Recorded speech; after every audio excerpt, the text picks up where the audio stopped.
Charlie Baker 405124. German Battleship Bismarck. Interrogation of Survivors. August 1941. Naval Intelligence Division, Admiralty, SW-1. The following report is compiled from information derived from prisoners of war. The statements made cannot always be verified. They should therefore not be accepted as facts unless they are definitely stated to be confirmed by information from other sources. Table of Contents. Section 1. Introductory Remarks. Section 2. Officers and Ship's Company. 3. Admiral LÜTJENS and Staff. 4. Early History and Trials. 5. First and Last Cruise of Bismarck. Preliminary Movements. Action with H.M.S. Hood. Pursuit of Bismarck. 6. Sinking of Bismarck. 7. Details of Bismarck. 8. Bismarck's supply ships. 9. Other German main units. 10. U-boats and other vessels. 11. Naval bases. Appendix 1. Officers known to have been on board Bismarck when sunk. Appendix 2. List of survivors of Bismarck. Appendix 3. Translation of a diary belonging to Maschinenmaat Willi Gräf. Appendix 4. Translation of a diary belonging to another survivor of Bismarck. Interrogation of survivors of the German battleship Bismarck, sunk at 10:37 on Tuesday, 27th May, 1941, in position 48 degrees by 09 north and 16 degrees by 07 west. Section 1. Introductory Remarks. Out of a total of between 2,300 and 2,400 officers and men believed to have been on board Bismarck when sunk, only 110, including 4 officers, survived, and of these, 75 were selected for interrogation. The inexperience and youth of the majority of the survivors, many of whom were under 20, precluded much reliable information being obtained. Most of the survivors had only knowledge of their own part of the ship, and prisoners emphasized that neither officers nor men received more information than was required for the performance of their own particular duties. It was evident from interrogations that much information had been purposefully withheld from the ship's company. The very extensive subdivision of the ship into watertight compartments hindering an exchange of information which might otherwise have become common knowledge. Prisoners admitted that they had from time to time received instruction on security, and they had been carefully prompted as to what their attitude should be as prisoners of war. The effect of this instruction was more apparent in the case of the senior ratings, who were naturally possessed of more detailed knowledge. All prisoners were reticent about matters which they considered, or had been told to consider, as secret. Prisoners, through their propaganda, had been given to understand that they would be fired at helpless in the water after abandoning ship, and they were accordingly much impressed when they found this was not the case, and in fact they were afforded every consideration in the rescuing ships.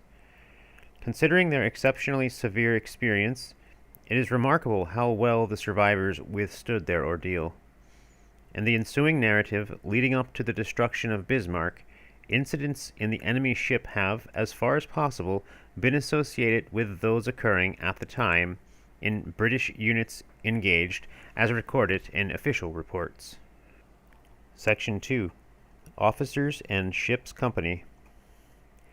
It seems probable from prisoners' statements that the normal complement of Bismarck was between 2,100 and 2,200 officers and men, and it was suggested that this relatively large complement was due to the elaborate subdivision of the ship into watertight compartments. In addition to the admiral and staff, probably numbering 75, a prize crew, Prisenkommando, of 1 officer and 80 men had been embarked. The total number on board was given as between 2,300 and 2,400, and it was stated that more than 100 officers were included. A list of some 50 officers known to have been on board is given in Appendix 1. The commanding officer, Kapitän zur See Ernst Lindemann, was born on the 28th March 1894 and entered the Imperial German Navy in April 1913. During the 1914-1918 war, this officer had served as sub-lieutenant in the battleship Bayern, and after the war was promoted to lieutenant in 1920 and lieutenant commander in 1925. In April 1932, he was promoted to commander and served as instructor at Ship's Gunnery School, Kiel, and following his promotion to Fregattkapitän, or senior commander, in October 1936, he served in the operations section of the Admiralty under Rear Admiral Goos. In March 1938, he was promoted to captain and became head of the training division of the Admiralty. Captain Lindemann was known to have been in command of the battleship Deutschland in July 1939, but it is not known when he was appointed to Bismarck, and it is thought that he assumed command when commissioning on 24th August 1940. Captain Lieutenant Freiherr von Mollenheim-Rechberg, the senior surviving executive officer, had joined the Reich Navy in 1929 and underwent midshipman's training in the battleship Hessen. In 1935, he was promoted to lieutenant, served in the 1st Destroyer Division, and qualified in gunnery. In 1937, he was second in command in the destroyer Richard Bateson, 1st Destroyer Division, under Commander Gadot. In July 1938, attaché to the German Embassy in London. On the outbreak of war, von Mollenheim-Rechberg served as first lieutenant in the 1,625-ton destroyer Erich Geiss, which ship took part in both battles of Narvik, being finally sunk. It has been stated that this officer was not on board for either action, as he was acting as adjutant ashore to the German commanding officer, and later some blame was attributed to von Mollenheim-Rechberg for the failure of the shore defenses. During interrogation, however, this prisoner insisted that he was on board his ship during the second action and was obliged to swim ashore when the Erich Geiss was sunk. From conversations, it was ascertained that von Mollenheim-Rechberg had acted as staff officer to the commanding officer of Bismarck from December 1940 to March 1941, and the impression was given that he was more interested in social activities than in technical matters. During his service at the embassy, he had acquired a good knowledge of English and had a number of acquaintances in England. Captain Lieutenant Engineer Lieutenant Commander E. Junak, the only surviving engineer officer, was a turbine specialist. Having been previously employed by the Gestapo, he was found to be extremely reticent and warned survivors, even whilst in the water, to keep their mouths shut. 2 other officers survived. Nautisch Assistant Lieutenant L. Blazer, the junior meteorological officer, and Fanrich, engineer midshipman, E. H. G. Stigler, the latter being a young electrician promoted from the lower deck. Prisoners criticized their officers, stating that some of them were peculiar and others lazy, the divisional officers taking little interest in their men. It was even said that one officer was an idiot. The ship's company, with the exception of those who had been standing by the ship, had joined on the commissioning day and were split up into 12 divisions, each containing 150 to 200 men, as follows. Division 1, Seamen's Division, provided crews for primary and secondary armaments. Division 2, same. Division 3, same. Division 4, same. Division 5, close-range anti-aircraft, or Lichtflak, flak divisions numbered together. Division 6, long-range anti-aircraft, Schwerflak, 360 men. Division 7, Damon's Division, Funktionare, including cooks, canteen staff, and 28 bandsmen. Division 8, Gunnery Artificers, including gunners' mates, etc. Division 9, Navigational Division, including helmsmen, telegraphists, and signalmen. Steuer, Funke, Signalgäste. Division 10, Technical Division, including turbine and boiler room ratings. Division 11, same. Division 12, same. Each division was split up into 2 or more watches, Züge, which were again detailed into Korporalschaften of 10 to 12 men, each in charge of a petty officer. From time to time, a number of cadets undergoing training had joined to study seamanship, Schiffskunde, but these had been disembarked before Bismarck sailed from Gotenhafen. It was generally agreed by prisoners that Bismarck had an exceptionally young and inexperienced ship's company. For many of the men, Bismarck was their first ship, which they had joined after doing a few months' naval training. Prisoners on the whole disliked serving in a battleship, stating that they would have felt more independent in a smaller ship. Many had been in the Hitlerjugend, Hitler Youth Organization, and had then had civil occupations such as miner, farm laborer, clerk, barber, plumber, cook, electrician, mechanic, and so on, and had been drawn from all parts of Germany and some Austria and Czechoslovakia. The petty officers were of a good type physically and of good intelligence, but the younger men were poorly developed both mentally and physically, and those who had been stationed below decks appeared to have suffered from lack of fresh air. Prisoners stated that there was noticeable friction between petty officers and men, which resulted in a lack of harmony which, in part, may have also been due to the activities of party agents. Captain Lieutenant Junak stated that it would be of importance for him and von Mullenheim-Rechberg to return to Germany in order to report their experiences, not on account of any breakdown due to faulty construction, but to stress the failures resulting from lack of training and experience of the ship's company. This officer estimated that at least 300 men had been killed on board, in addition to many who had become imprisoned below decks when the ship went down. It was estimated that Bismarck carried a large party from the Ministry of Propaganda, including journalists, cameramen, wireless commentators, and necessary technicians, charged with obtaining a full record of Bismarck's exploits. None of this staff survived, and attempts to dispatch films and material by aircraft and submarine are believed to have failed. A list of survivors is given in Appendix 2, from which it will be observed that the majority were stationed below decks, particularly in magazines. Section 3. Admiral LÜTJENS and Staff. Admiral Gunther LÜTJENS was born on the 25th May 1899 in Wiesbaden, entered the Imperial German Navy in April 1907, and was promoted to sub-lieutenant in 1910. After having undergone torpedo training, he commanded various torpedo boats during the 1914-1918 war, and in February 1916 commanded in the A-40, a torpedo boat flotilla based in Flanders. In May 1917, he was promoted to lieutenant commander.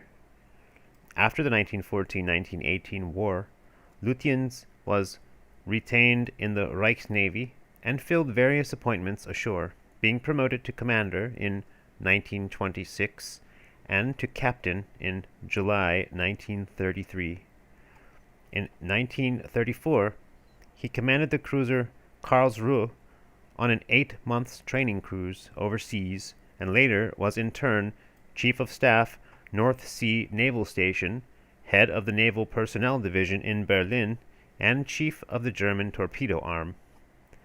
On 1st October 1937, LÜTJENS was promoted to Rear Admiral commanding destroyer flotillas, and flew his flag in the flotilla leader LÜTJENS, being at that time based on Schweinemunde. At the outbreak of the present war, LÜTJENS assumed command of all destroyer, torpedo boat, and E-boat flotillas. At the beginning of the Polish campaign, he personally played a prominent part in his flotilla leader, LÜTJENS, and later distinguished himself in mining operations off the British East Coast. On 1st January 1940, he was promoted to Vice Admiral. Under Admiral Karls, he became responsible for naval operations in Norwegian waters as commander of scouting forces. On the conclusion of the Norwegian campaign, Hitler, in an order of the day, said, "I express my admiration and thanks to Admiral Karls and to Vice Admiral LÜTJENS for preparing and leading the Navy into action." And for his services he was awarded in June 1940 the Knight's Insignia of the Iron Cross. On 1st September 1940, LÜTJENS was promoted to Admiral and given command of all scouting forces. In March 1941, Admiral LÜTJENS, flying his flag in the battlecruiser Gneisenau, commanded the squadron which, during a raid into the Atlantic, succeeded in destroying 22 merchant vessels totaling 116,000 tons. It was on this occasion that the armed merchant cruiser Jervis Bay was sunk. Prisoners stated that in November 1940, Admiral LÜTJENS and his staff, Flottenkommando, had been established at Trouville in the Hôtel de Paris just before Christmas 1940. The Flottenkommando moved from Trouville to Kiel, where they embarked in the Hela, the newly completed Commander-in-Chief's dispatch vessel.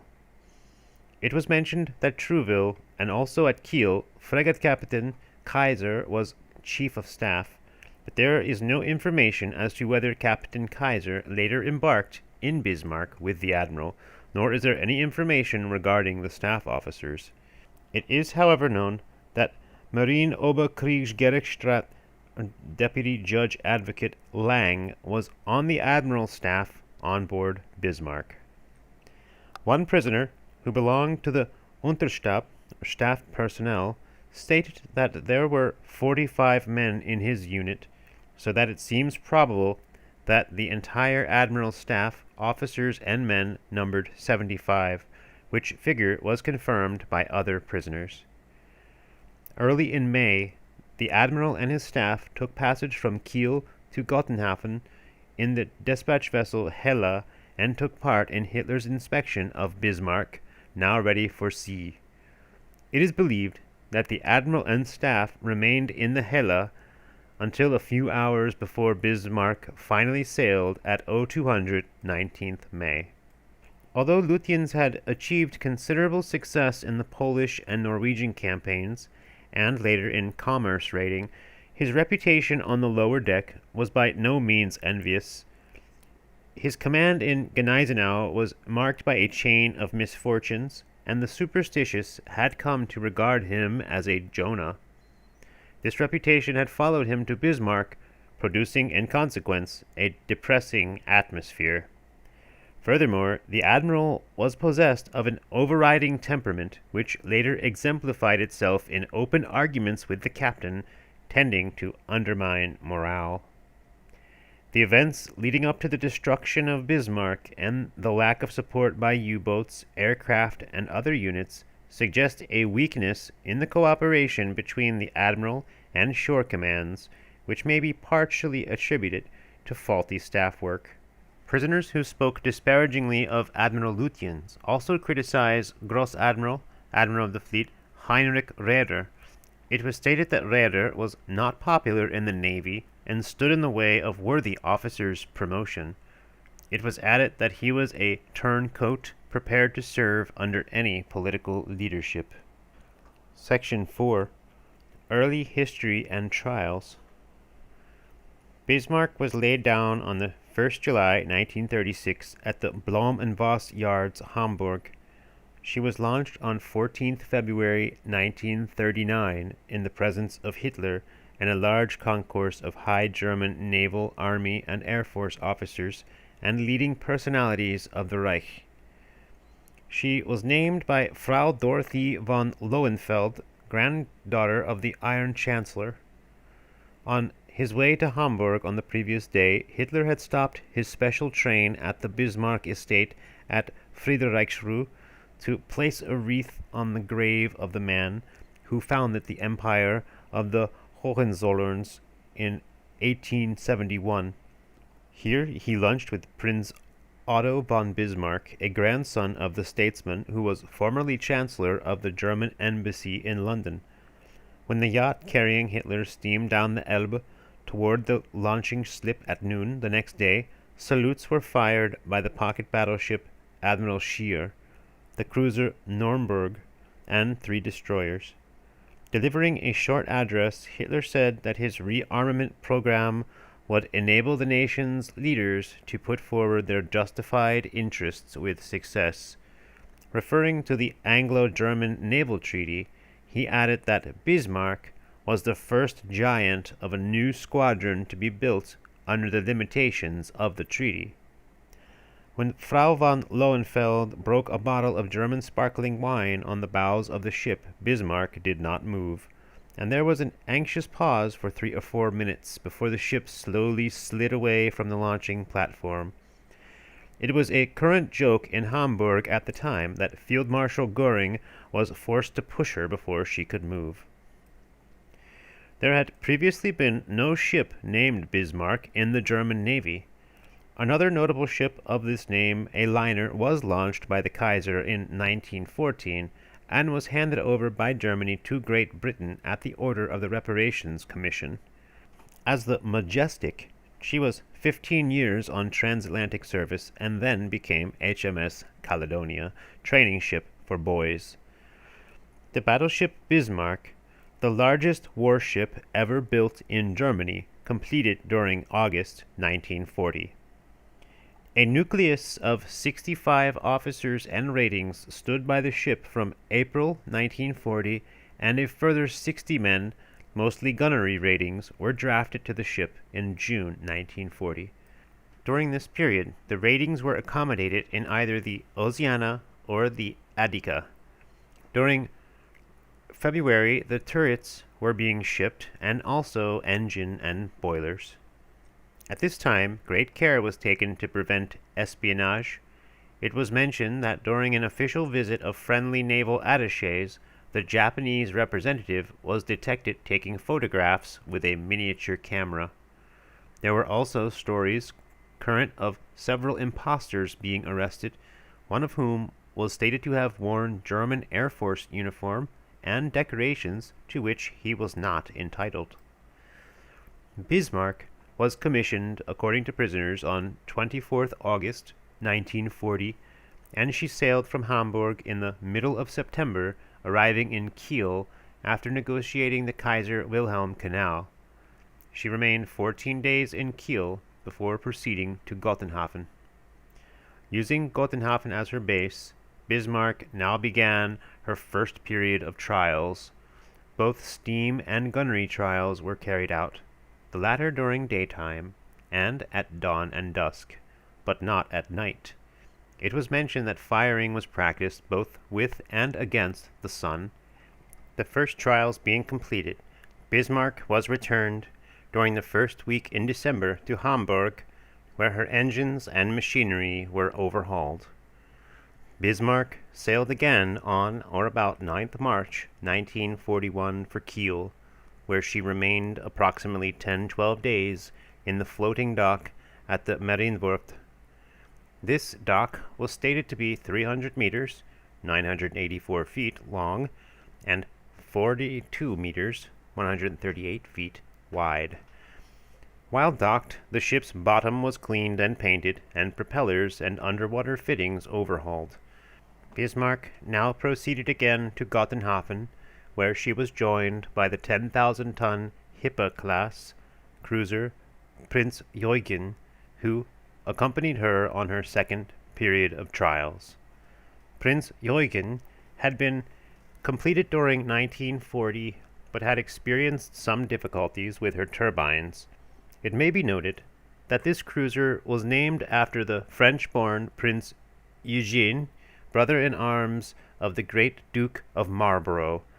At his death in 1722, the Duke bequeathed his sword to Eugene, who, when receiving it, flourished it, saying, "Voilà l'épée que j'ai suivi par toute cette longue guerre." According to prisoners, Bismarck and Prince Eugen put to sea together at least 3, possibly 4 times between the end of March and early May for exercises in the Baltic. The principal joint exercises were firing practice at targets and maneuvers in formation. During the gun trials, it was stated, only 1 full broadside from main and secondary armament was fired at 15,000 meters, or 16,404 yards. Sub-caliber and anti-aircraft firing was also carried out. According to prisoners, both Bismarck and Prince Eugen frequently exercised fueling at sea from tankers. It is possible that on 1 or 2 occasions Bismarck put to sea alone during this period. Prisoners stated that Prince Eugen had to visit a yard, probably Kiel, for minor adjustments, but returned to Gottenhafen on 14th or 15th May. Early in May, Bismarck completed with ammunition, store, and fuel, of which she is believed to have been 2,000 tons short of her full stowage capacity, and prisoners stated that she was stored for 3 months. Admiral LÜTJENS and his staff now arrived, and shortly afterwards an inspection by Hitler, accompanied by Admiral Raeder, took place. This inspection was made the occasion of a highly important ceremonial function. After inspecting the ship and crew, Hitler addressed the ship's company, saying, "You are the pride of the Navy, and in your skill, your courage, and your determination lies the key to victory.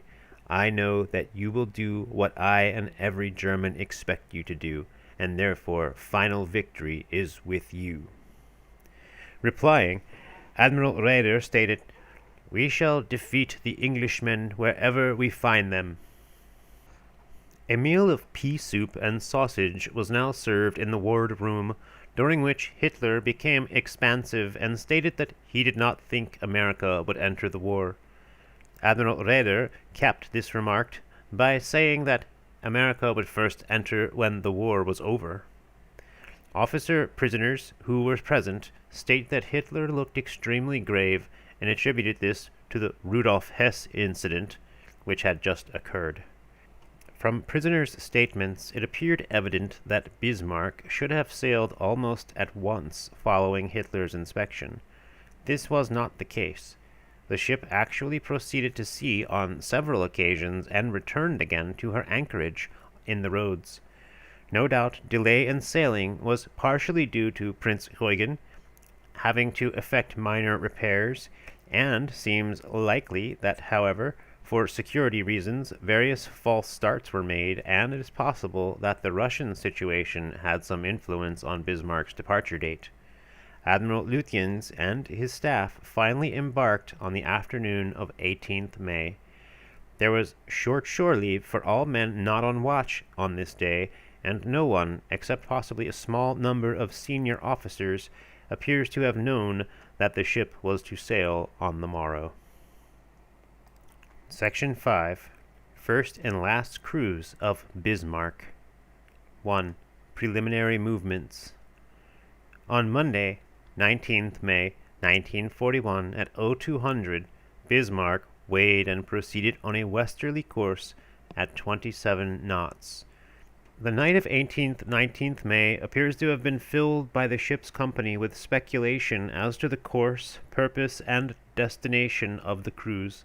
No definite information was vouchsafed by Captain Xerxes S. Lindemann at this time, but there seems to have been a general impression on the lower deck that the cruise was to last between 2 and 3 months, that its objective was commerce raiding, and that the first port of call would probably be a harbor on the western coast of France, possibly Brest, but more probably a port further south and towards the Spanish frontier. There is good reason to believe a report that during the period of the cruise, Bismarck was to be refueled south of Greenland by a tanker, which it had been arranged would leave Brest in company with other tankers for this purpose.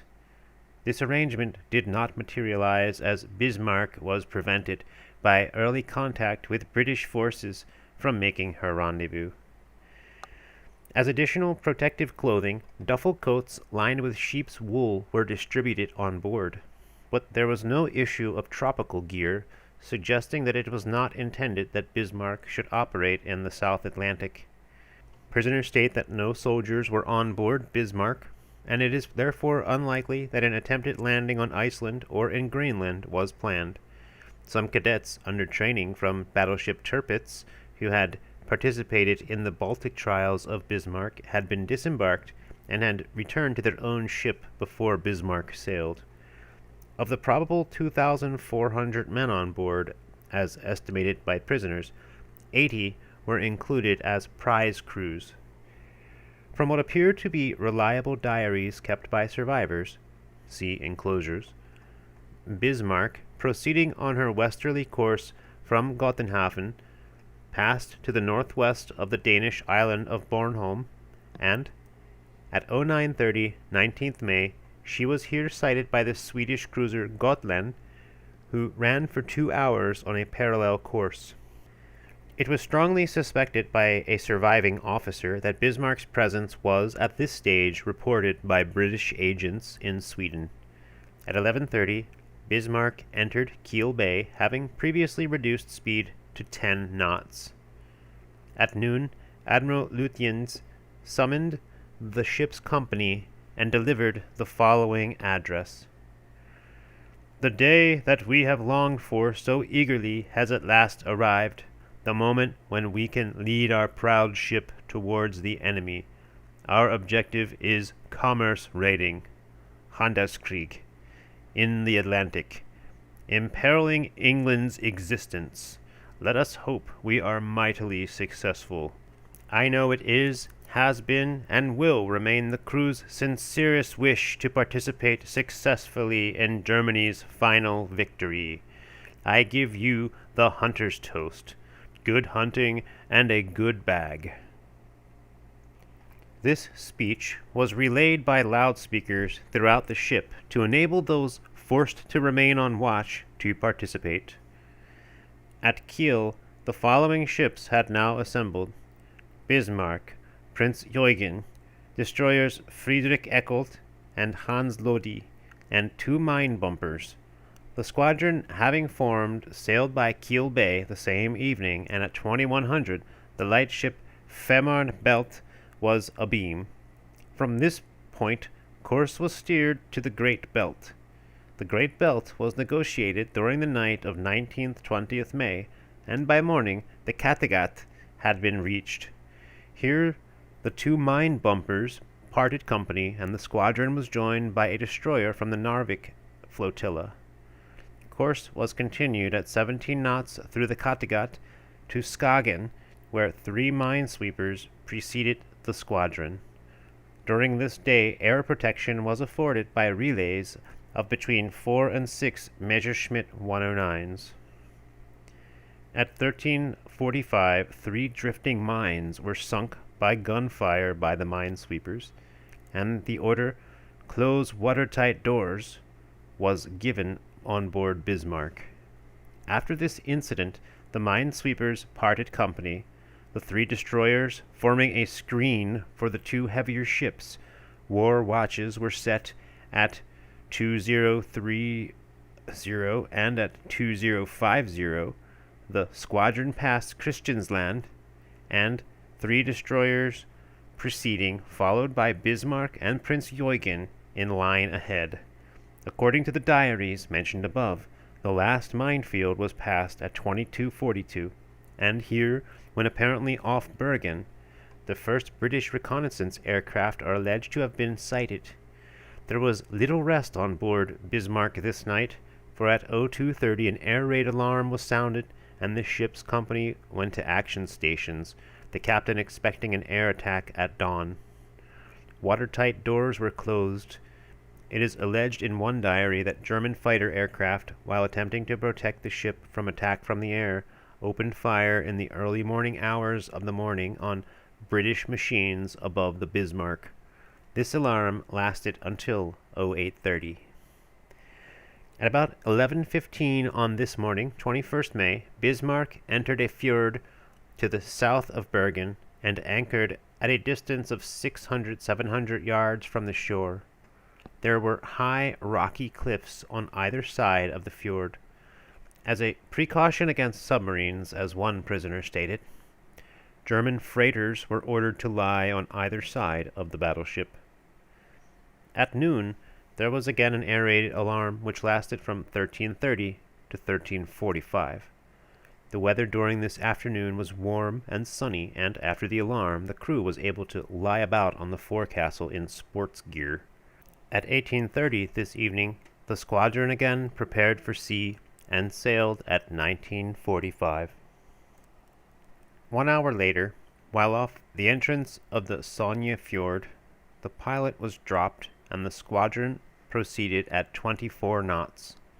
At this juncture, states the official Admiralty communique number 427 of 27/5/41, air reconnaissance by Coastal Command aircraft revealed that a German battleship and cruiser, which they had previously located off Bergen, had sailed.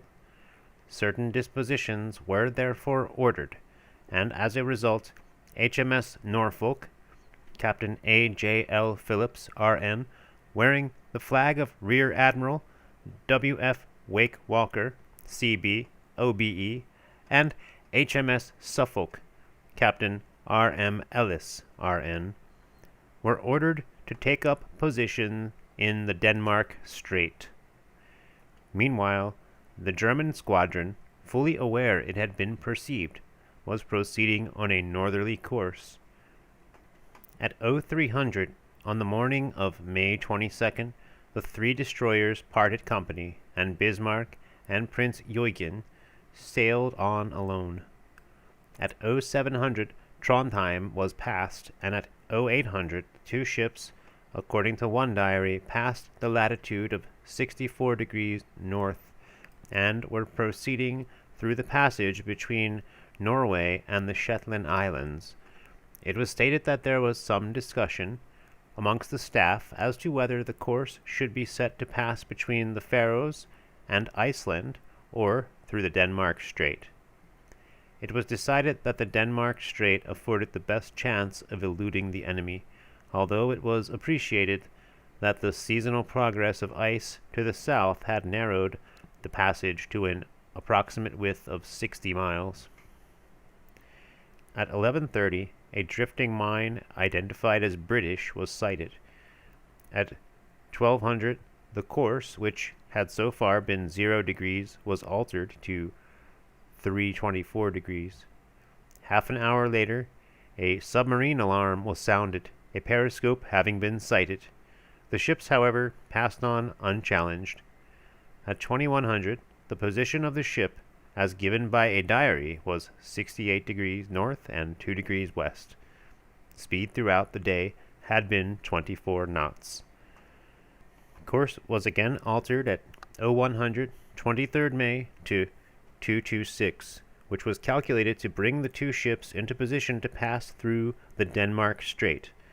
At 0400, the speed had been increased to 27 knots, the position being then roughly, according to one diary, 180 miles northeast of Iceland.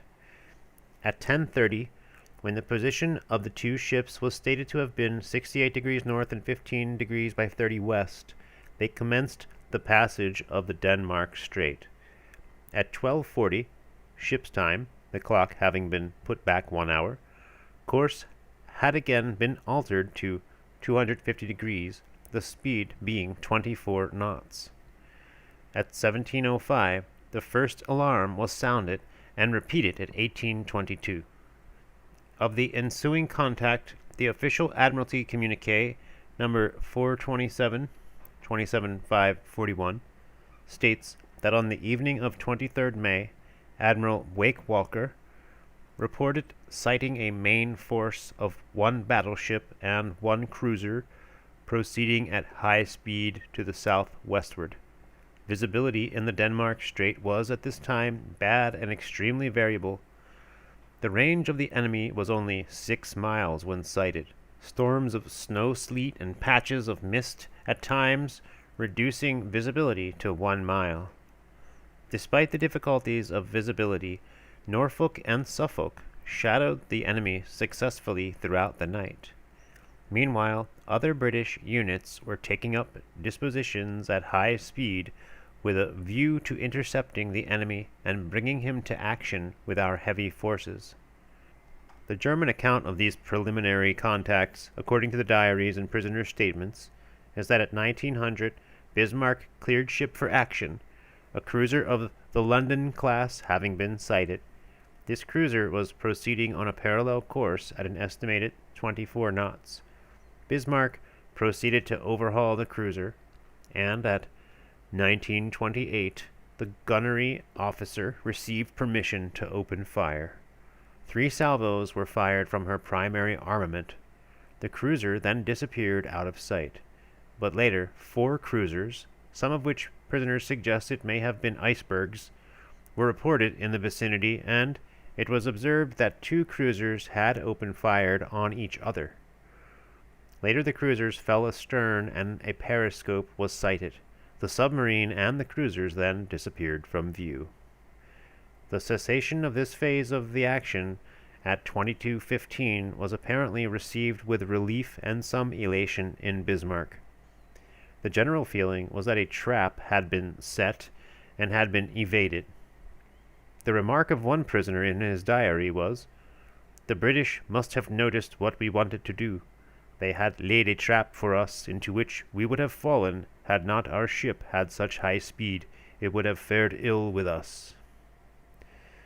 But at 04:15, 24th May, a message in Morse was flashed from the Prince Eugen to the Bismarck that wisps of smoke had been sighted to port.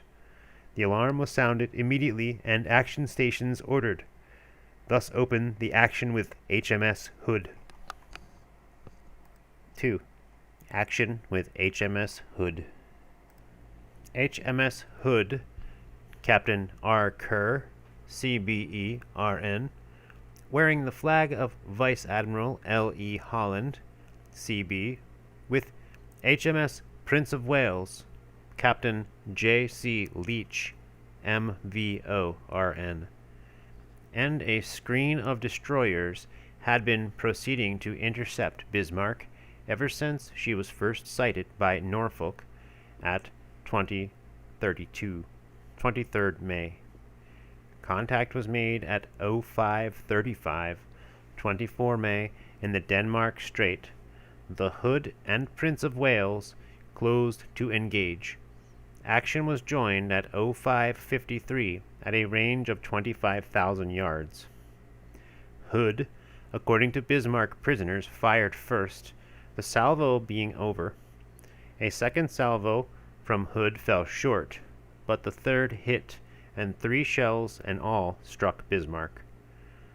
1 shell struck forward, entering the port side of Section 21 at the height of the battery deck, above the waterline, and exploded on the starboard side, within the ship, at level of the middle platform deck, making a hole in the ship's side 1.5 meters in diameter under water.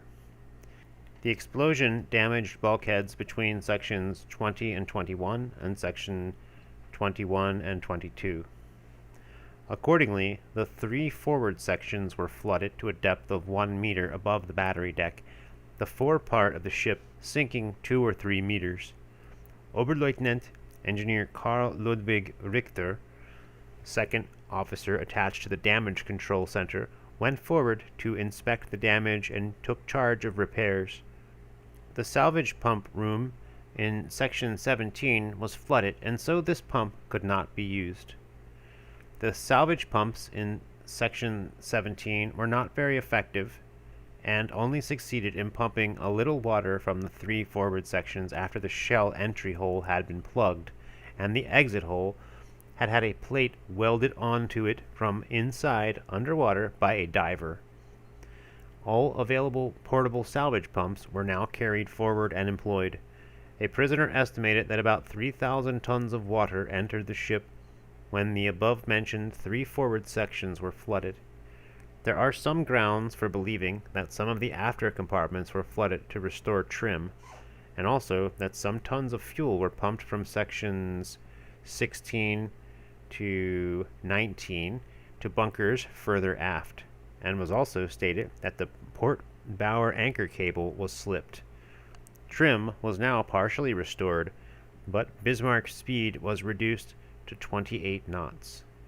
There was also a potential fuel shortage as forward fuel bunkers under sections 20 to 22 could no longer be used. It had been thought this shell went right through the ship. The second shell struck Bismarck on the port beam, below water against the ship's side, outside section 14. The ship's side was not penetrated, but buckled, and water entered. This leak was checked by the pumps, but the same shell had caused damage in the turbo generator room and auxiliary boiler room, resulting in 5 ratings being scalded by steam from a burst pipe. One prisoner stated that the floor plates were forced up and gauges smashed by the explosion. Eventually, the entire section became flooded and had to be evacuated. Lights went out, but were soon repaired. Some prisoners thought that this shell was fired by Prince of Wales. The third shell passed over the deck of Bismarck without exploding. It did, however, carry away the bowels of a pinnacle stowed on the deckhouse deck, abaft the funnel and next to the aeroplane catapult launching apparatus. Meanwhile, Bismarck had opened fire on Hood from her main armament turrets and her port secondary armament with armor-piercing shells, firing salvos of 4 guns with the 38-centimeter armament. The opening range was stated by prisoners to have been 23,000 meters, 25,152 yards. According to one prisoner, Frigate Captain Schneider, the first gunnery officer, failed to recognize his target as Hood, believing that he was firing at a British cruiser. He was corrected by the second gunnery officer, Corvette Captain Albrecht, who said, "Herr Schneider, observe the superstructure. You know well which ship in the British fleet has that superstructure. That is no other than the battle cruiser Hood." The prisoner who recounted this incident also added, "Who of us ever thought we should be engaged in a sea battle? We had merely thought of commerce raiding and sunning ourselves on deck." Captain Lieutenant Burkhard von Müllenheim-Rechberg, third gunnery officer in Bismarck, stated during interrogation that no officer recognized Hood at first, and did not do so until Hood turned to port, disclosing the long, low sweep of her decks. They had not bargained with coming into contact with Hood, and for a time they were extremely anxious about the outcome. The Germans, however, fired with great accuracy, and Norfolk, who was in a position to witness the duel, states that the first salvo was 100 yards short, but that the second salvo straddled and hit. The third salvo again straddled and hit, and a fire broke out in Hood's port battery, which spread rapidly to the mainmast. At 0600, just after Hood and Prince of Wales had turned together to open A arcs, Hood was straddled again. There was a huge explosion between the after funnel and the mainmast, and the ship sank in 3 or 4 minutes. Captain Lieutenant von Müllenheim-Rechberg stated, when interrogated aboard H.M.S. Dorsetshire, that Hood closed the range rapidly, made smoke, and was hit as she turned to port, the smoke possibly assisting ranging. He added then that Hood blew up on Bismarck's 5th salvo and cost Germany 40 shells in all. During subsequent interrogation, this officer stated that Bismarck hit with her second salvo and again with her third, whereupon a sheet of very vivid bright white flame was seen on Hood, there being no smoke at all. The absence of smoke and the nature of the flame decided Bismarck's officer that petrol storage tanks fitted for Hood's aircraft had been hit. A fourth salvo from Bismarck also hit, and there was an immense explosion in Hood. This prisoner stated that he could not say whether the explosion was caused by the development of the fire from the third salvo or by the direct hits of the fourth. He was, however, now watching closely. Hood had broken her back, and the forward half stood out quite clearly, being free from the dense clouds of smoke completely enveloping the after half. He stated emphatically that a further salvo was fired from Hood's forward turret after she had broke her back. It was presumed that the guns were already tilted at such an angle that the shots went hopelessly wide, for no shots were observed to fall. Hood's forward half sank, center down, bow up. The after half was completely hidden by smoke and was not observed to sink by this prisoner. Bismarck now fired at Prince of Wales, who they thought to be King George V, and they believed that she was hit, not knowing for certain before she turned away.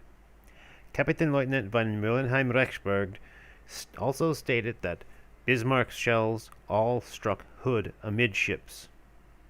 Another prisoner stated that Hood was first hit by shells from turret A, the remaining guns then taking their ranges from this turret. This prisoner added that the shells from the secondary armament fell short. The explosion in Hood has also been described by another prisoner who says he saw a vast flash of red flame rise many hundreds of feet into the air.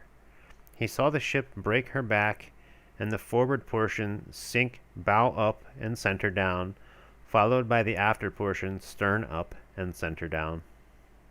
Bismarck now engaged Prince of Wales with main and secondary armament and straddled and hit with the first salvo. Prince of Wales was hit on the compass platform and aft. Both 5 1/4-inch directors were put out of action and water was entering aft. The commanding officer considered it expedient temporarily to break off the action. Bismarck made no attempt to retain contact, a great mistake in the opinion of the prisoners. During the course of this action, Prince Eugen, who had been ahead of Bismarck, took up station on the disengaged side about 1,100 yards from Bismarck. A prisoner stated that Prince Eugen fired over the Bismarck at the Hood, and later, after Hood was sunk, according to Commander-in-Chief Home Fleet's report, this ship also engaged the Prince of Wales. The gunnery of Hood has been described by Kapitänleutnant von Müllenheim-Rechberg as exceptionally good. The opinion of the other prisoners was that Hood, having got Bismarck's range, would have created heavy damage with her next salvo, had it ever been fired. They considered that they had a very lucky escape. There was great jubilation on board Bismarck when the sinking of Hood was announced by the loudspeakers, which were used in some parts of the ship for making current announcements. Later, news was received from Germany that Hitler had conferred the knight's insignia of the Iron Cross on Frigate Captain Schneider for his feat in sinking the Hood. On the evening of this day, there was an abundant issue of sausage, chocolate, and cigarettes to the ship's company to mark the occasion.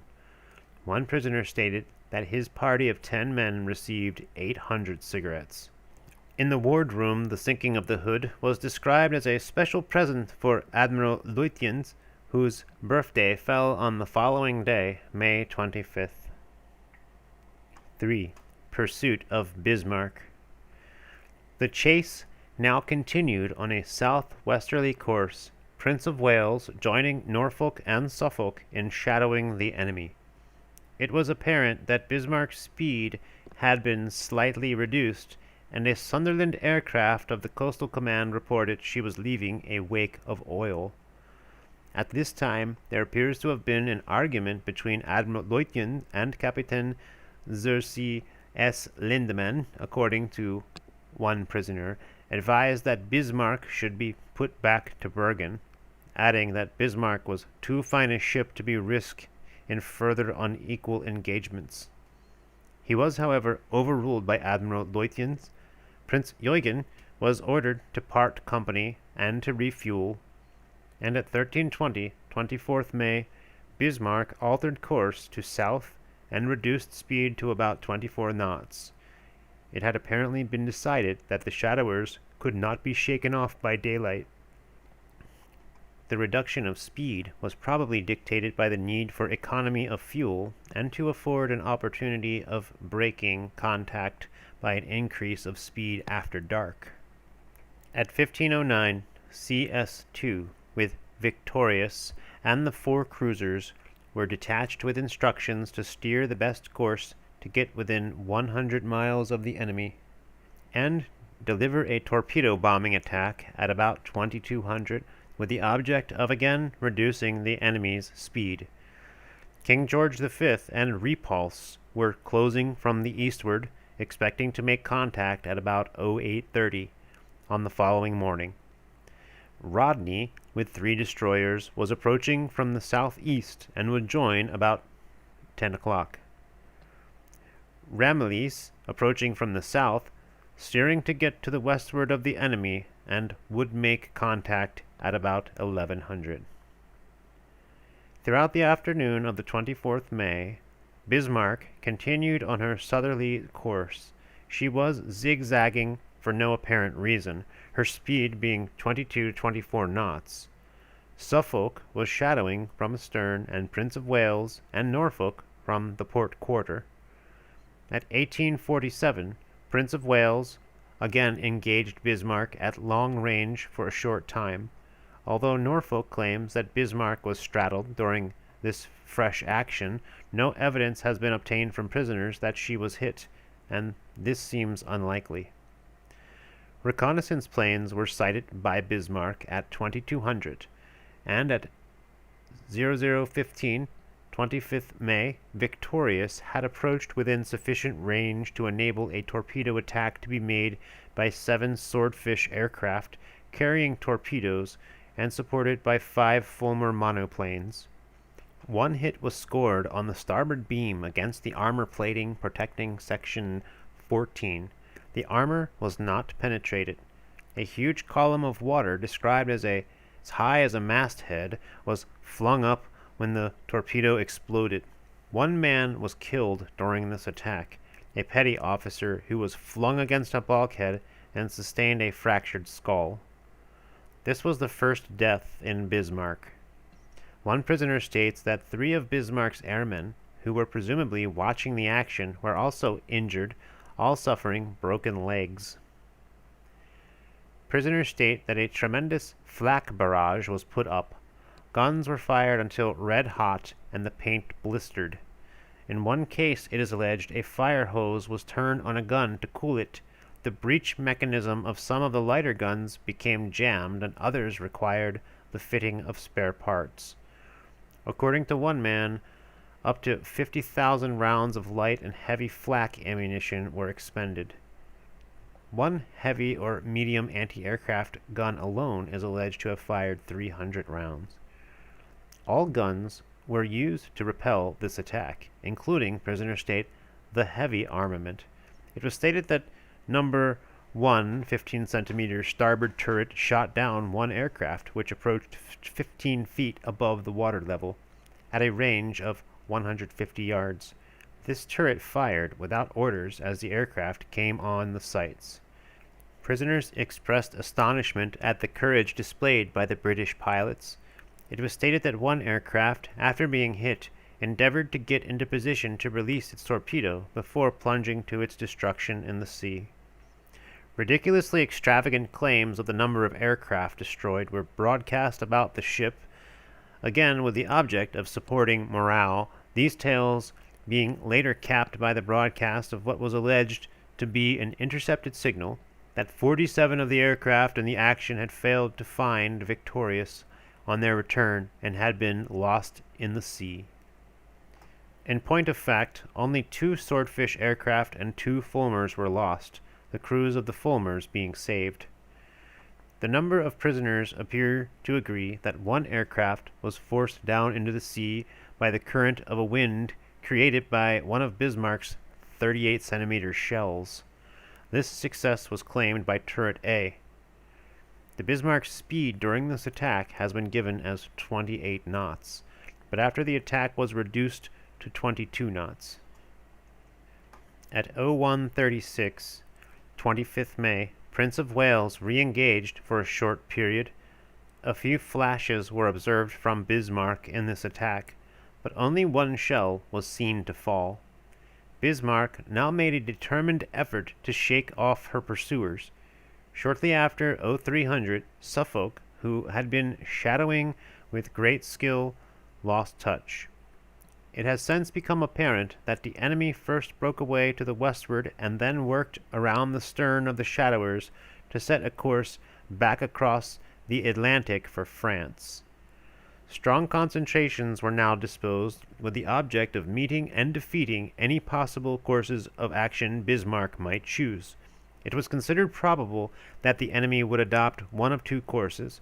Either they would make for a dockyard or for an oiler, in which case they would probably steer northwest towards the Davis Strait, which offered an excellent hiding place for an oiler, or southwards, towards where an oiler was suspected to be operating, in a position about 25 degrees by 30 north and 42 degrees west. If they were making for a dockyard port, they could steer northeast for the North Sea, or southeast for Brest, the Straits of Gibraltar, or Dakar. Each of these contingencies was prepared for. According to the Commander-in-Chief's reports, CS-2 with Victorious and his 4 cruisers was instructed to search northwest of the last known position of the enemy. Norfolk and Suffolk, after holding the enemy's last known course for some time, proceeded to the westward, thus covering a southwesterly course. King George V, with Ramillies further south, worked across to the southwest to cover a southerly course. Rodney, with 3 destroyers, reported she was maneuvering to intercept the enemy if he steered southeast. Repulse had to be detached to Newfoundland to fuel, while Prince of Wales was instructed to join the Commander-in-Chief in King George V. London was instructed by the Admiralty to search the area around 25 degrees by 30 north, 42 degrees west, where an enemy tanker was thought to be. At 10:30, 25th May, a series of direction-finding bearings was received in King George V. The bearings, when plotted, showed a position too far to the northward, giving a misleading impression that the enemy was making for the North Sea. Home fleet forces were instructed to search accordingly.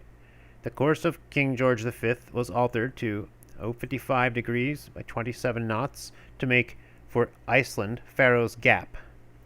Later, however, it became apparent that the enemy was making for a French port and had to start of about 100 miles. Course was therefore adjusted. Rodney was in a position which gave her a reasonable chance of interception, and Force H was instructed by the Admiralty to move up to the Bay of Biscay. Meanwhile, the real danger of their position had become apparent to the officers of the Bismarck. According to one officer prisoner, the approximate position of all forces arrayed against them became known aboard Bismarck on the morning of 25th May, with the exception of the positions of Ramillies and Repulse. When the news was received that further units had left Gibraltar, anxiety was increased to alarm. At 11:50, Admiral LÜTJENS decided to address the crew. He stated that while it had been possible to direct the Prince Eugen to safety, Bismarck had not been able to shake off her pursuers. The British would be able to concentrate their forces and force an action. It was hoped that help in the form of U-boats and aircraft would be forthcoming, but it was to be feared that the best that could be expected was that Bismarck, fighting to the last, would take one or two of her opponents to the bottom with her. It was therefore up to the crew to remember their oath to be true to the death to the Führer. If the worst came to the worst, Bismarck must be scuttled. Far from hardening the crew, this speech seems to have taken the spirit out of them. Friction had developed between the Admiral's staff and Bismarck's officers, probably over the initial decision to run for France and not for Norway. The effect of this friction was also felt among the lower deck ratings, who appeared to have shared the captain's view that it would have been better to double back to the North Sea. At this time, fresh confusion was caused by incorrect information received from shore bases, founded on unreliable reports provided by German reconnaissance planes, aggravated by a clerical error in transmission, which resulted in Bismarck losing half a day on her course. The opinion of one prisoner was that this lost half day made all the difference between disaster and safety. The weather had now become an important factor for Bismarck, but the meteorological officers on board were only able to report that mists and fog, which would have afforded the desired measure of protection, were unlikely. Nevertheless, as the day wore on with no event of note and the enemy remaining out of sight, the hopes of escape revived. According to a diary, Bismarck reached a U-boat operational area at 1850 that evening, it being added, "There is little chance of meeting with British main forces, but it is probable that German U-boats will be encountered." Bismarck was now heading for Cape Finisterre, hoping to creep along the French Atlantic coast to a safe harbor. It was not until 10:30, 26th May, that Bismarck was again sighted, this time by a Catalina off the coastal command. She was alone and in a position about 550 miles west of Land's End. Two crossover patrols had been established from 1100 26th May by Coastal Command aircraft across what was now considered the probable track of the enemy. This patrol was merely one move of many designed to locate Bismarck and bring her to bay. The morning of 26th May had found the three main British forces, headed by King George V, Rodney, and Renown, converging on the Bay of Biscay. Various other ships were also approaching this locality.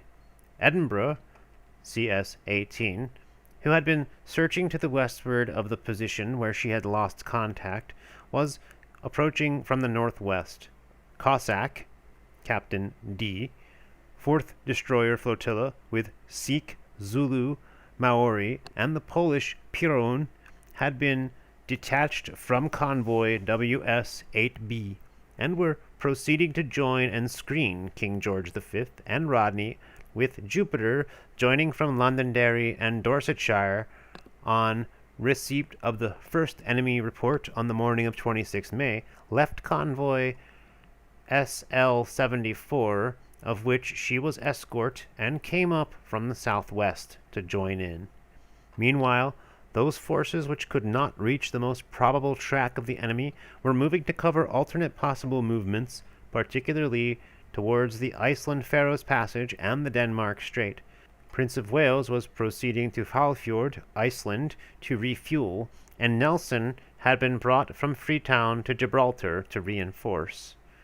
Owing to defensive action from the ship, touch with Bismarck was lost by the Catalina, who had first made contact at 10:30, but was regained 3/4 of an hour later by reconnaissance aircraft from Ark Royal, who continued shadowing until 22:30.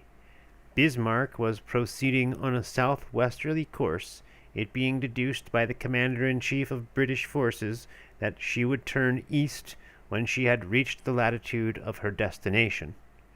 King George V was now 130 miles to the north of her, and Force H 40 miles to the northeast.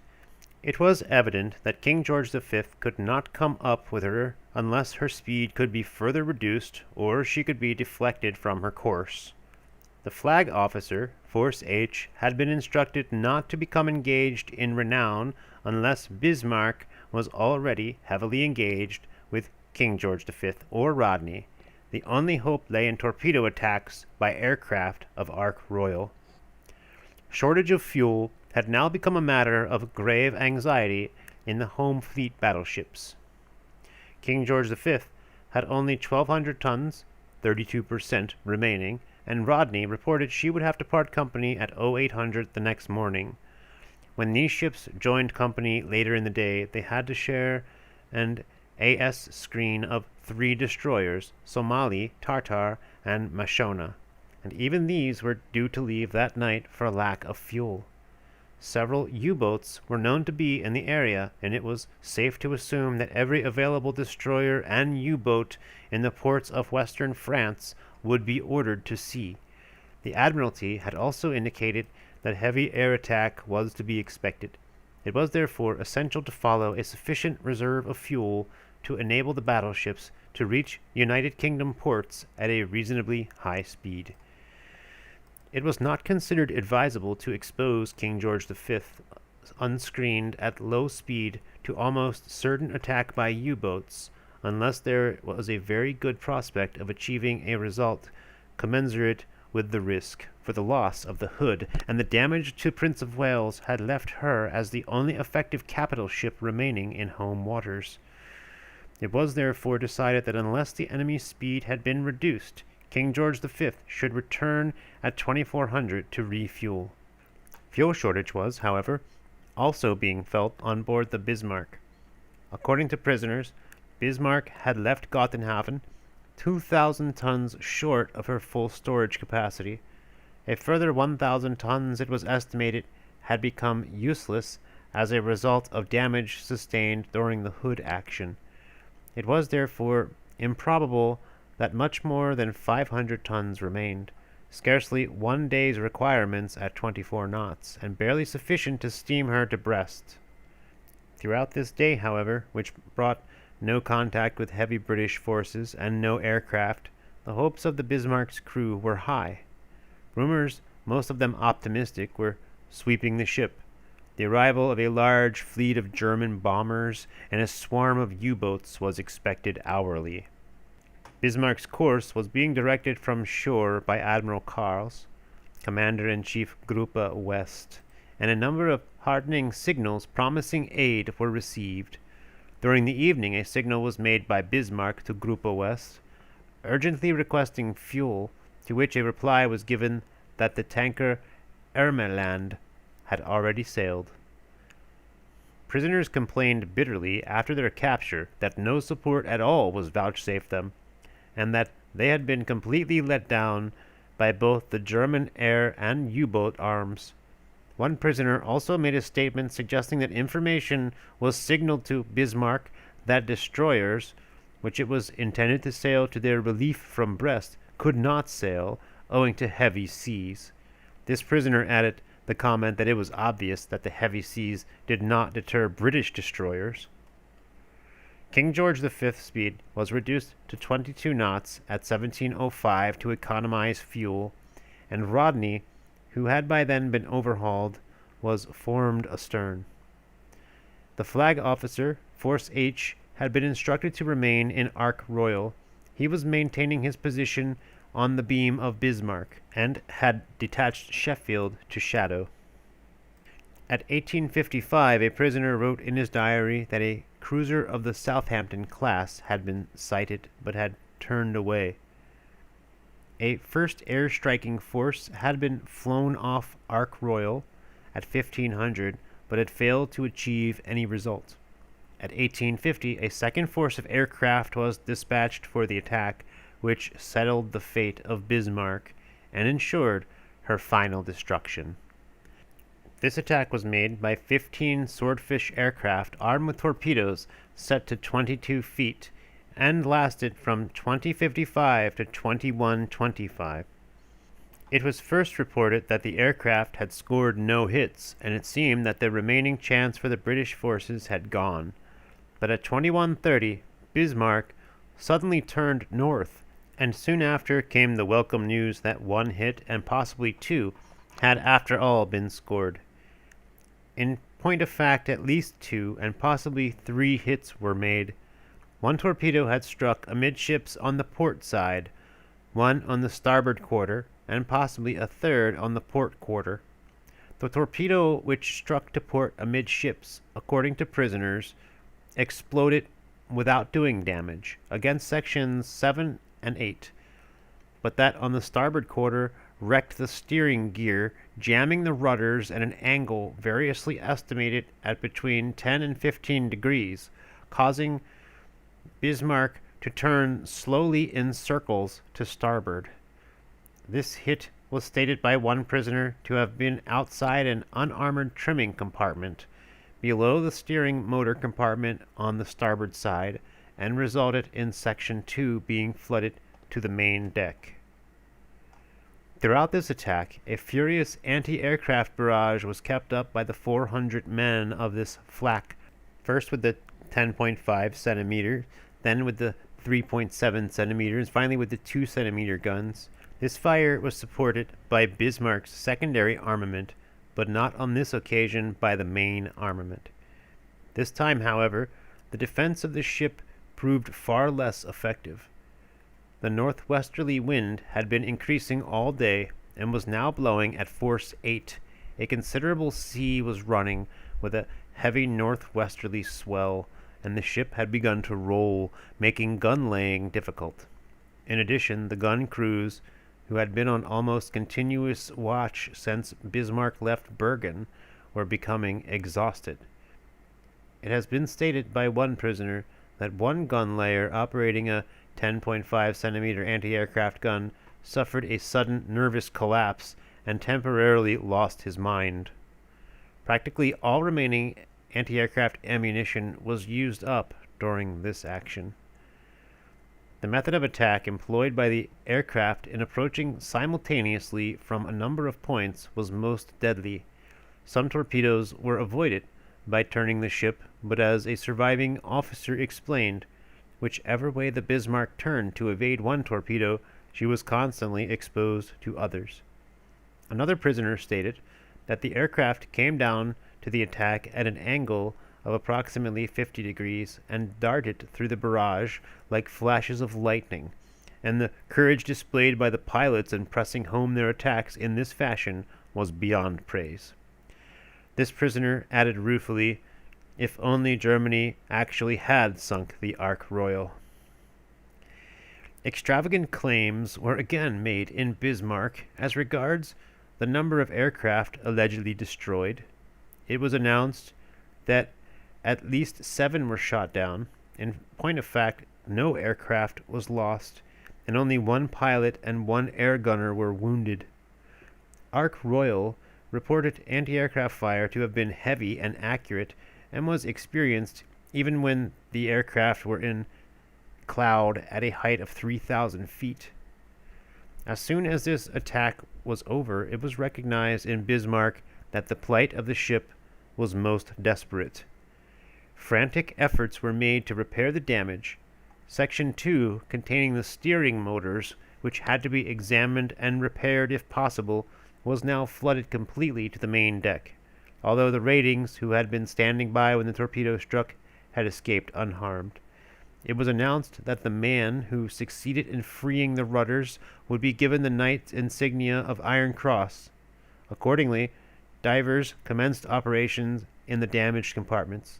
After considerable effort, they managed to center one rudder, and the other remaining irreparably jammed.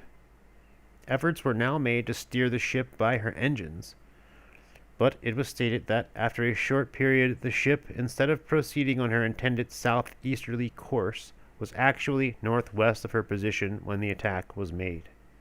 There now appears to have been a dispute among the officers, and according to one prisoner, the captain, when asked by the engineer commander whether he should attempt to try and blow off the jammed rudder with an explosive charge, replied passionately, "Do what you like, I have finished with it."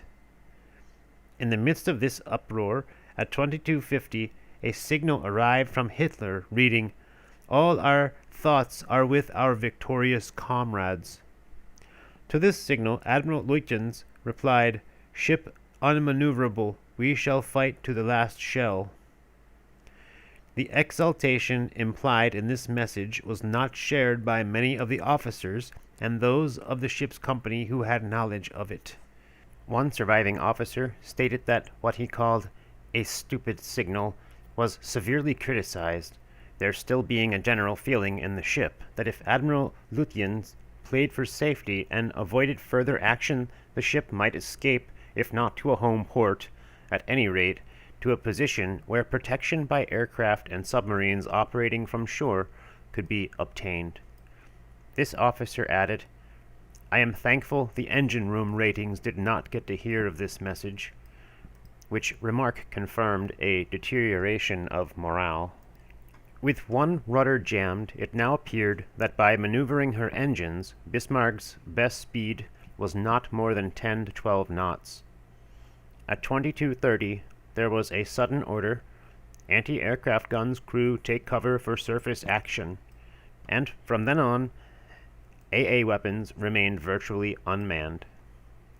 Meanwhile, the Commander-in-Chief, Home Fleet, in King George V, after receiving news of Ark Royal's success, immediately turned towards Bismarck, intending to engage from the eastward in the failing light. But the light conditions became most unfavorable with a clear horizon from northwest to northeast, and rainstorms and poor visibility everywhere else. The excessive advantage to the enemy was apparent, and it was decided to withdraw and engage from westward at dawn. Sheffield, upon whom Bismarck had fired 2 salvos from her sea turret, had lost touch soon after the enemy's turn to northward, and the flag officer, Force H, in renown with Ark Royal, had been instructed to withdraw southward to clear the way for the battleships to approach in the morning. Norfolk had arrived in the area and was working round to the eastern side. Captain D, 4th Destroyer Flotilla, meanwhile, with his 5 destroyers, was approaching Bismarck, having decided, according to the Commander-in-Chief's report, to shadow and attack instead of screening King George V and Rodney. He was proceeding at high speed, in spite of fuel shortage, to get in touch before dark. Contact was made at 23:30, assisted by an aircraft from Ark Royal acting as a visual link. At 23:24, destroyers had been ordered to take up positions, preparatory to attacking. The weather having become very bad, a combination of darkness and heavy rain squalls reducing visibility to between 2.5 miles and 5 cables, and resulting in there being at no time more than 2 destroyers simultaneously in touch, it was decided to attack independently as opportunities offered. The destroyers closed in turn and delivered their attacks, Bismarck replying spasmodically with the main and secondary armament. Prisoners stated that Bismarck fired salvos of 4 guns at targets which were often invisible. Captain D4 stated that at this time Bismarck frequently opened an accurate fire, presumably by radio direction finding, which was stated to be more correct for elevation than direction. Under Providence and the use of smoke and speed, direct hits were avoided and only superficial damage was received from splinters of shells which exploded on hitting the water. Between 0121 and 0656, 27th May, at ranges between 3,000 and 900 yards, 6 attacks were delivered in which 16 torpedoes were fired and 3 hits claimed, 1 each by Maori, Cossack, and Sikh. After the attacks made by Maori and Cossack, flames were observed on Bismarck's forecastle, but they were quickly extinguished. It has not been possible to obtain any definite information of the damage caused by these hits. In an interrogation in Maori, a survivor confirmed that Bismarck received 3 hits during the night, of which 2 exploded, 1 on the starboard bow and 2 amidships on the port side. This prisoner added that in Maori's daylight attack, 2 torpedo hits occurred, both of which rebounded. No explosions were observed from Maori during this attack. Prisoners were unaware of any constructional feature which would account for torpedoes rebounding. During the course of their attacks, the destroyers fired from time to time star shells to indicate the position of the enemy.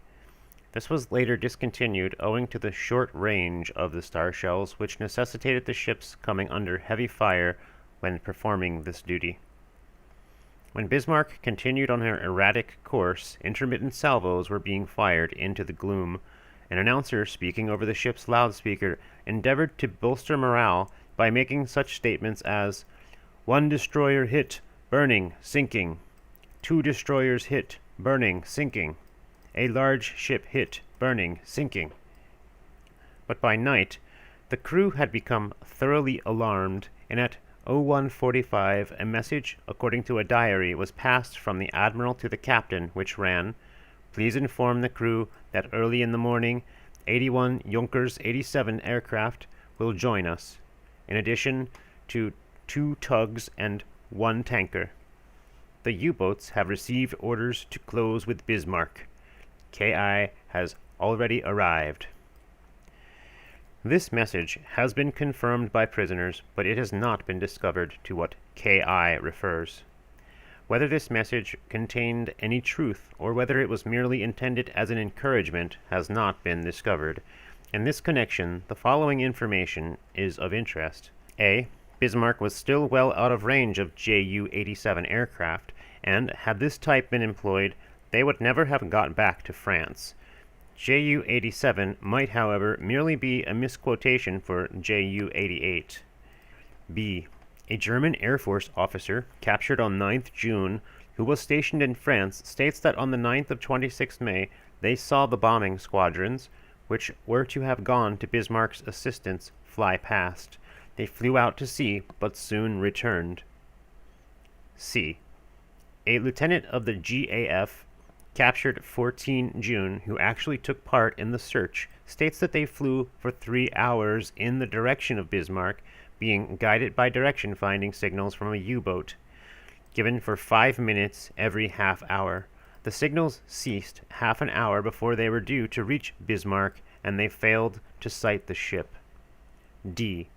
A captured sergeant from the KGR 100 stated that his machine flew out to support Bismarck and reached a position 500 miles west of Brest, but was unable to find the ship. On the following day, they went out again and sank a destroyer, possibly Mashona. E. A prisoner from the supply ship Gosenheim, scuttled 4th June 1941, stated Ju-88s were searching the whole night of 26th-27th May.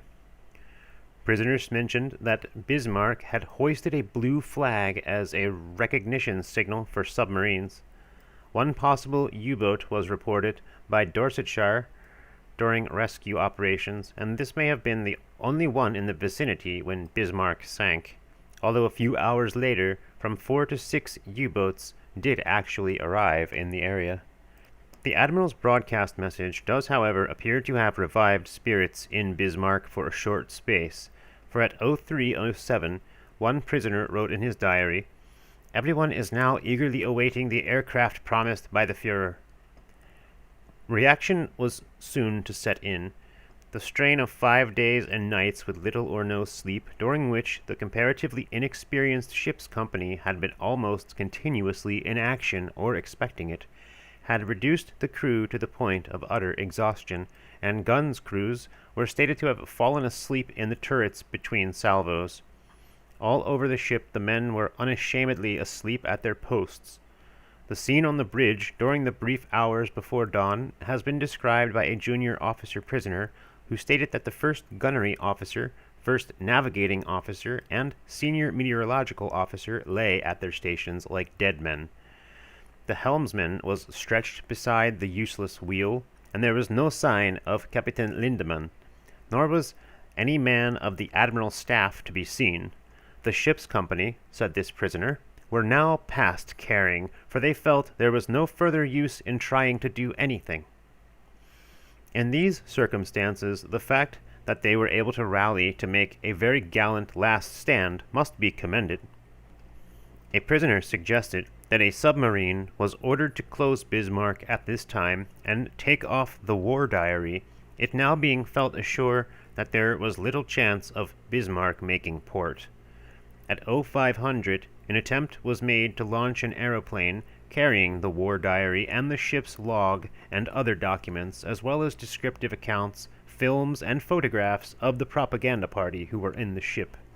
It appears, however, that at the critical moment the launching apparatus jammed, owing, as the prisoner suggested, to a cartridge case having fallen and fouled the catapulting gear, and the aeroplane, on reaching the end of its travel, capsized and crashed into the sea. Section 6. Sinking of Bismarck.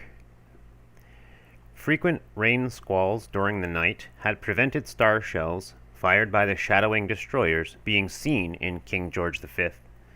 Direction-finding bearings were difficult to get, and it became evident that the relative positions were not known with sufficient accuracy for a drawn approach to be practicable.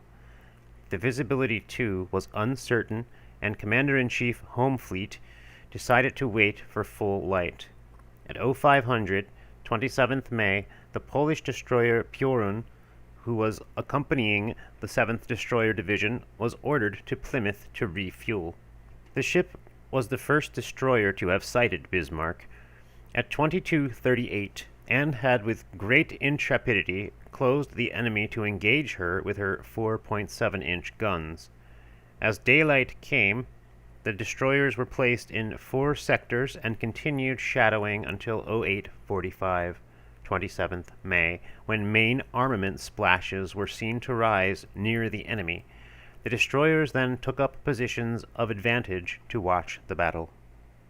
Between 0600 and 0700, direction-finding bearings of a series of reports by Maori enabled Commander-in-Chief Homefleet to deduce the position of the enemy with reasonable accuracy. Bismarck had settled down to a course of about 330 degrees at 10 knots. The horizon to the northeastward was clear and the light good, but south and east were rain squalls and a poor background. The strong wind and heavy sea made it most undesirable to fight to windward. Commander-in-Chief Homefleet therefore decided to approach on a bearing west-northwest, and, if the enemy held his course, to deploy to the southward, engaging him on opposite course at a range of about 15,000 yards, and subsequently as events might dictate. Rodney was instructed to fire torpedoes if an opportunity was seen. At 07:35, when the enemy bore 120 degrees, 21 miles, course was altered to 080 degrees to close. Rodney, being stationed on a bearing of 010 degrees, and instructed to keep station at not less than 6 cables and to adjust her own bearings. Norfolk was shadowing from the northwestward, prepared to carry out flank marking for the battleships, and at 0820 she came in sight and provided a visual link. It had been necessary to alter course on the way in to avoid rain squalls and to allow for the reported alteration of course of Bismarck, but at 0843 the enemy came in sight, bearing 118 degrees, about 25,000 yards distant, steering directly towards Rodney, opened fire at 0847, followed 1 minute later by King George V, and at 0850 by Bismarck. She had turned starboard to open A arcs and directed her fire at Rodney. Her first 4-gun salvo fell 1,000 yards short, but the next salvo straddled, one round being only 20 yards short. The accuracy of her fire then deteriorated, hardly a matter for surprise in view of the damage she had sustained. The strain of the past few days, the rolling of the ship, and the inconsistency of her steering capabilities. She was, however, still firing steadily at Rodney with main and secondary armaments at 0858. At 0851, Rodney had straddled Bismarck, but it was not until 0857, according to prisoners, that Bismarck sustained her first hit.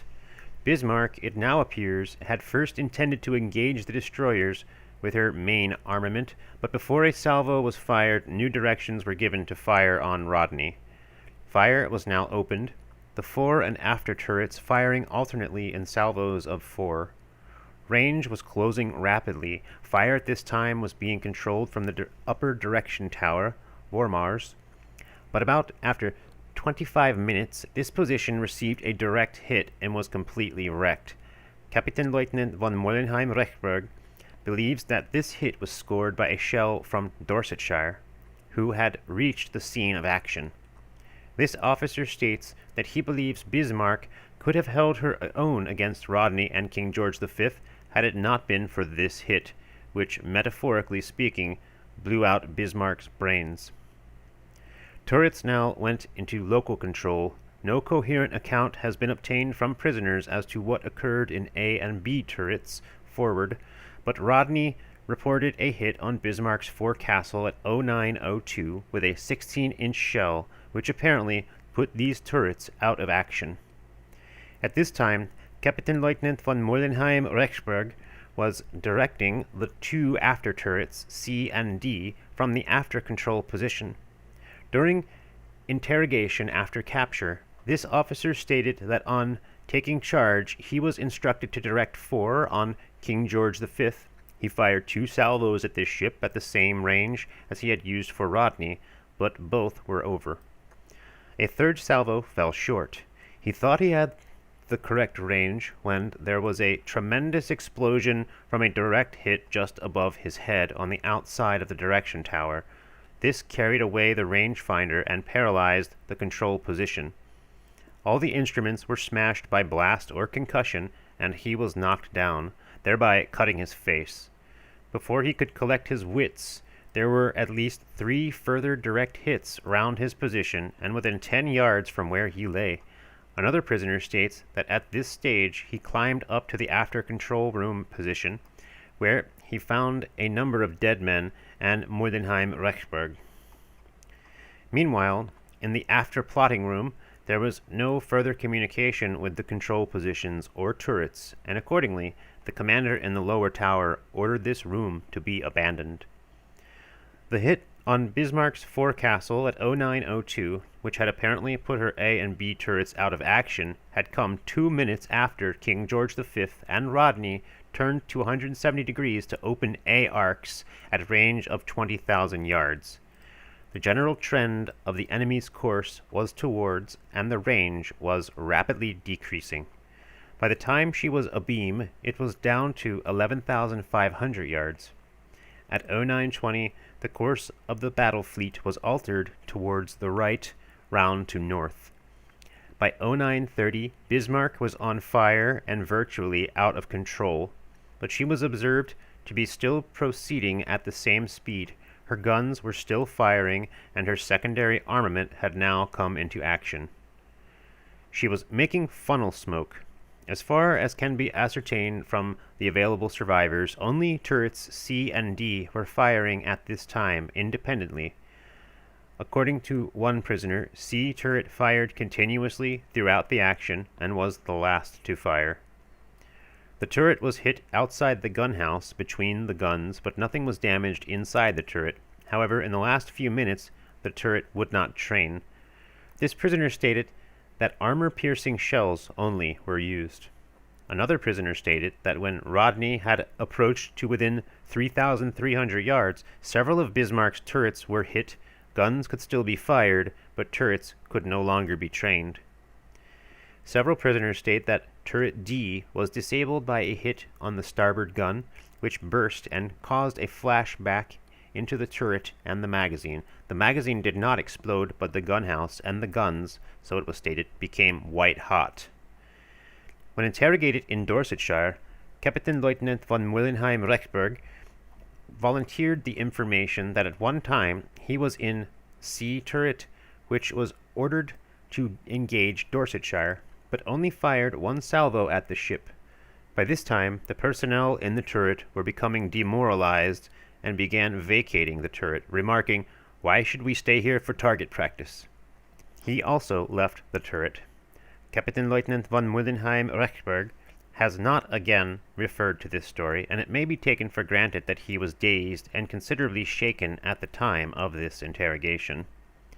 Similar scenes do, however, appear to have taken place in many parts of the ship, for at this time Bismarck was taking severe punishment. According to one prisoner, one officer drew his revolver and shot down some of the crew when they refused to obey him. Another prisoner refers to officers committing suicide.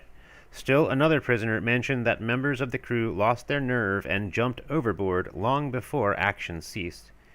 It is known that almost the entire 400 men of the flak became casualties. No special protection had been arranged for these men during surface action, they merely being ordered to shelter behind the superstructure on the disengaged side and huddling together for protection. Groups of 40 or more men were wiped out at a time. With the ship listing to port and rolling and seas coming inboard, there were washed over the side scores of bodies, both the killed and of the wounded, whose grasp had weakened on whatever object they had been able to clutch. Hit after hit was now being registered on the upper deck, which was speedily reduced to a mass of twisted steel. Boats and lockers had been smashed to pieces, machinery and instruments twisted and broken. Ready-use ammunition was exploding. A direct hit on the mainmast caused it, as one prisoner described, to spin around like a whirligig and come crashing down over the ship, creating fresh carnage. It hung down like a tangle of vines. Fires had broken out amidships and aft. The forward damage control center had been wrecked by a direct hit. Sheets of flame were issuing from the funnel. The ship's aircraft were also burning, a direct hit having struck a hangar where a large number of men sheltering there had been killed. Smoke was pouring from holes 2 yards wide, which had been torn in the upper deck by shells which had penetrated below. Shells, according to prisoners, penetrated through the upper deck and the battery deck to the main deck. The majority of prisoners deny that the armor deck itself was pierced. Only one man, an officer, has made a statement to the contrary. He alleges this deck was penetrated in the vicinity of the wireless telegraph room and suggests that this spot was hit 2 or 3 times in succession. Kapitänleutnant Engineer Junek has stated that one shell penetrated the port turbine room at about 0930. Another entered the boiler room, section 13, between 0915 and 0930, starting a fire, possibly of fuel oil. Steam pipes burst, scalding ratings. Scenes below deck were indescribable. A direct hit in the after dressing station killed the medical staff and the wounded there. Hatches and doors in all parts of the ship had become jammed owing to distortion, resulting upon the terrific pounding the ship was receiving, and also because heavy wreckage now lay across most of the hatches opening on the upper deck. Crews in 2 magazines became trapped as they were unable to free exit hatches. As rescue parties worked desperately to save trapped men, fires above were raising the temperature within the magazines to a dangerously high level. Finally, the probability of an explosion became so acute that rescue work was abandoned. Orders were given to flood, and the imprisoned men were drowned. In the forward canteen, 200 men also became trapped under the jammed hatches. At the very moment when a hatch to the upper deck became freed, a direct hit crashed through the deck, transforming the canteen into a charnel house. According to one prisoner, not one man of this group of 200 strong survived, and in making his own escape, he was forced to pick his way between mountains of flesh and bone. This prisoner also described how he passed through the wireless telegraph room where the entire staff had been blown to pieces. Fires on the battery deck had now cut off the forward half of the ship. Lights were still burning aft, but they had gone out forward, where the air was dense with smoke, fumes, and the gases generated by the bursting shells. Paint was burning off the bulkheads, and many men without gas masks were suffocated. Those companionways and hatches, which still remained clear, had been stove in or buckled to such an extent that they were no longer wide enough for men to pass through without wearing inflated life-saving jackets. Each exit was now blocked by a struggling mass of men, whom officers could no longer control. Those below, crying that they were being stifled, fought desperately with those near the exit, who still cowered under cover, afraid to run the gauntlet of fire sweeping the decks above. One prisoner who was caught in the middle of one of these blockages stated that behind him men were crying, "I am dying, I am dying." He shouted, "If you do not want to get out yourselves, at least make room for others to pass." The only answer he got was, "We are not going out, we are not going out."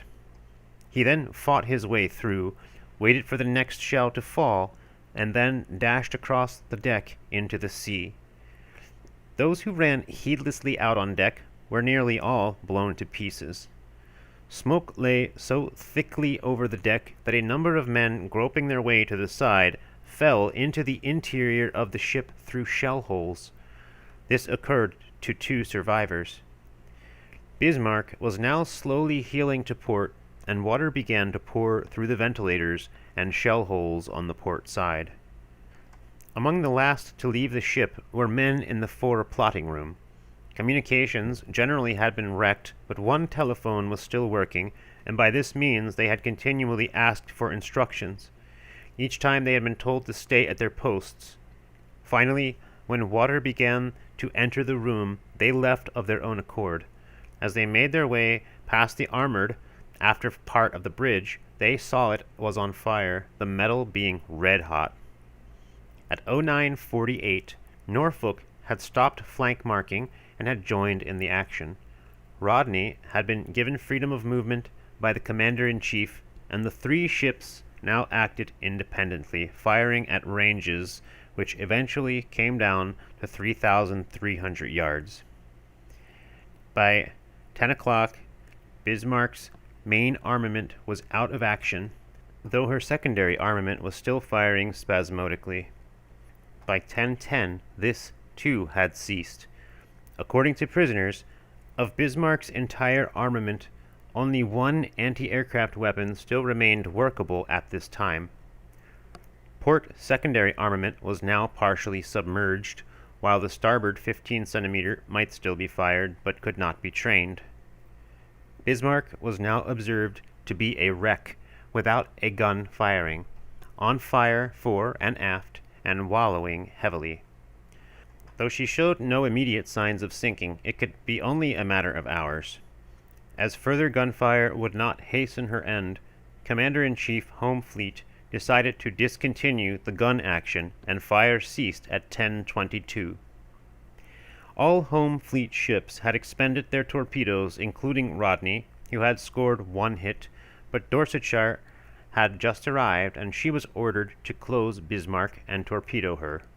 Accordingly, Dorsetshire having hit with 3 torpedoes, Bismarck sank with her colors flying at 10:37 in a position 48 degrees by 09 north, 16 degrees by 07 west, close to where the final action had started. The actual cause of sinking is still a matter of dispute among survivors.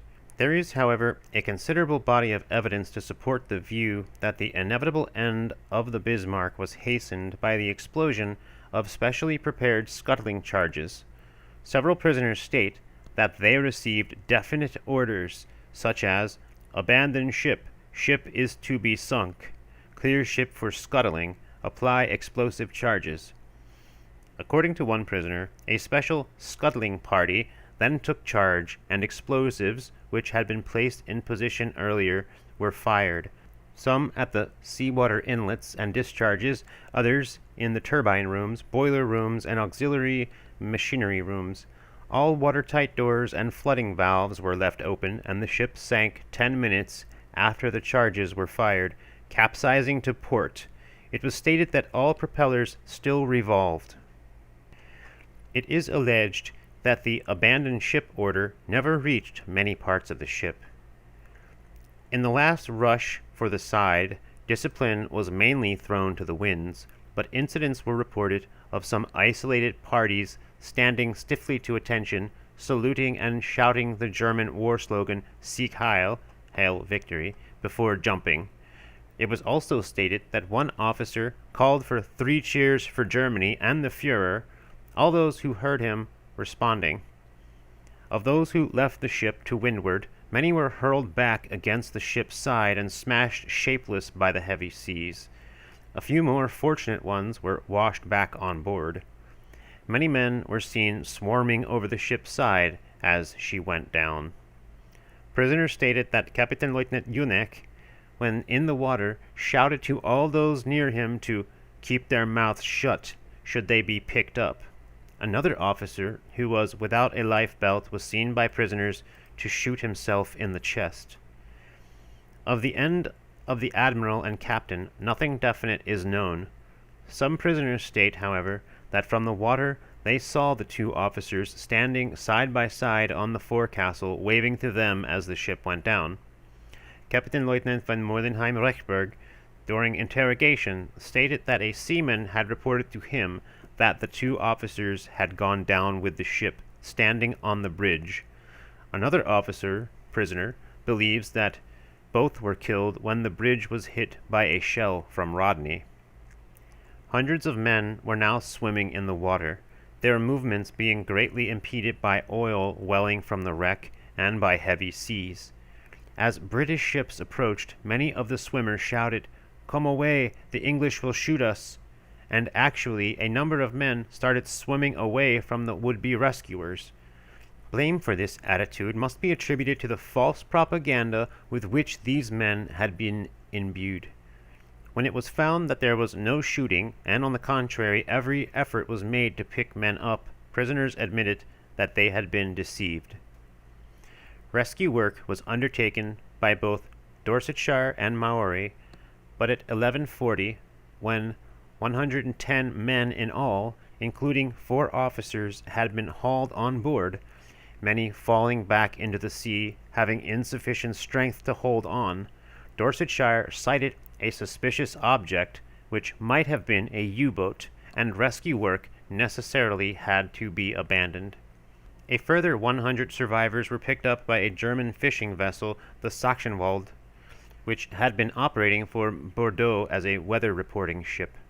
The Spanish cruiser Canarias, having been requested by the German authorities to assist in rescue work, succeeded only in finding some 100 floating corpses. A limited number of men may also have later been rescued by U-boats. It may be stated that Bismarck stood up to the punishment she received remarkably well. All prisoners, with the exception of one junior officer, state that no shells penetrated the armor belt. This officer said that one shell penetrated either below the bridge or a little forward of the bridge, and he added that the shell exploded inside the ship. Engines and machinery appeared to have received comparatively little damage, and, in the opinion of some prisoners, it might still have been possible to get the ship back to harbor at the close of the artillery action, had the final torpedoes not been fired or scuttling attempted. Rodney reports that shortly before Bismarck sank, her 16-inch shells had caused indescribable devastation, and the ship was an inferno. One hit had blown the back of Bismarck's B turret into the water. This has not been confirmed by prisoners. One straddle made 4 huge holes in her side, and the top of her bridge structure had been blown away. When action was broken off, Bismarck was on an even keel, low in the water, and giving out large quantities of smoke amidships. After rescuing and interrogating Captain Lieutenant von Mullenheim-Rechberg, Dorsetshire signaled Rodney, "Bismarck's gunnery officer says you knocked 17 bells out of him. As one West Country ship to another, may we say, well done." As regards the final phase of the action, it may be of interest to note that one prisoner mentioned the fact that members of the propaganda company had filmed the battle, remarking that if these films had ever been shown in Germany, there would have been no more volunteers in the German Navy. In returning to harbor, King George V and Rodney, with Cossack, Sikh, and Zulu, proceeded to the northward. Dorsetshire and Maori rejoined at 12:30, and the screen was augmented by Jupiter during the afternoon. 9 further destroyers had joined by 1600 the following day. Several signals were received on the 28th, indicating that air attacks on the fleet were impending, but only 4 enemy aircraft appeared. One bombed the destroyer screen without effect, while another jettisoned its solitary bomb on being attacked by a Blenheim fighter. Mashona and Tartar, 100 miles to the southward, were heavily attacked, Mashona being sunk at noon, with a loss of 1 officer and 45 ratings. Rodney, screened by Maori, Sikh, and Columbia, was detached to the Clyde at 1700, and Dorsetshire was detached to the Tyne at 2316. The battleships were delayed by fog, but eventually anchored in Loch Ewe at 12:30 on 29th May. No damage or casualties were suffered in the action of 27th May by capital ships of cruisers. A few casualties and slight damage occurred in Cossack and Zulu, and 1 man was lost overboard from Sikh. Opinion, according to Rodney's report, was universally that Bismarck was an exceptionally fine-looking ship with very beautiful lines. Commander-in-Chief Home Fleet added in his report, "She had put up a most gallant fight against impossible odds." Section 7. Details of the Bismarck. Construction. Amongst the prisoners, there was a divergence of opinion as to the Bismarck's tonnage, although the majority insisted that this was 35,000 tons. In accordance with the Washington Treaty, the standard displacement should have been 35,000 tons, excluding oil fuel, reserve feed water, but with ammunition. One prisoner, who had been a considerable time in the ship during building, stated that the declared tonnage of 35,000 tons was considered by the German authorities to exclude fuel, feed water, domestic water, and stores, and included only half the ammunition. If this basis can be accepted, it seems probable that the loaded or deep displacement was not far short of 50,000 tons. This figure is naturally dependent on the oil fuel storage capacity. See section 721. Regarding which there is some doubt and which has been estimated at 8,500 tons. Many British officers who had taken part in operations considered Bismarck to be at least 50,000 tons, and statements from some prisoners tended to confirm this figure for the deep displacement. The length was stated to be 243 meters, 797 feet, and the maximum beam 36 meters, or 118.1 feet, and possibly 38 meters, 124.7 feet. There is considerable doubt as to the draft, which was probably when sailing from Gotenhafen, with possibly 2,000 tons of fuel short, as at least 11 meters, 36 feet, and which could possibly have been 11.60 meters, 38.05 feet, when fully loaded. Bismarck was divided into 22 main longitudinal sections, numbered from Section 1 aft to Section 22 forward. Double bottoms were built into the ship from and including Section 8 to and including Section 14. These double bottoms extended each side as far as the slope of the armor deck and abaft Section 8, and before Section 14 were hold compartments suitably dived transversely. Prisoners state that Bismarck was almost entirely constructed by welding and that there were practically no rivets used. A prisoner, commenting on the watertight complementation of the Dorsetshire, by which he was rescued, stated that this was not nearly so elaborate as that of modern German cruisers. The deck arrangement. Above the upper deck, Oberdeck, on which were built the main and secondary armament turrets, was the superstructure deck, Aufbaudeck, on which were mounted the 10.5 centimeter long-range anti-aircraft guns. Above the superstructure deck was constructed a deckhouse, giving a further deck called the deckhouse deck above it. Part of the deckhouse formed aircraft hangars with boat stowage above, and the deckhouse deck also provided accommodation for some of the close-range anti-aircraft guns. Within the superstructure and deckhouse were the officers' quarters. One of the officers' survivors stated that a portrait of Bismarck by Laubach was in the wardroom. Below the upper deck was the battery deck. battery deck, and below that, the Panzer deck, armor or main deck. The crew space was on both the battery and main decks, the ship's company messing according to their various divisions. These two decks were linoleum covered. Below armor deck, there were 3 platform decks, upper, middle, and lower, Ober, Mittler, and Unterplattform deck. Below the lower platform deck were the holds, Stonge, or double bottoms, Doppelbotten, as previously mentioned.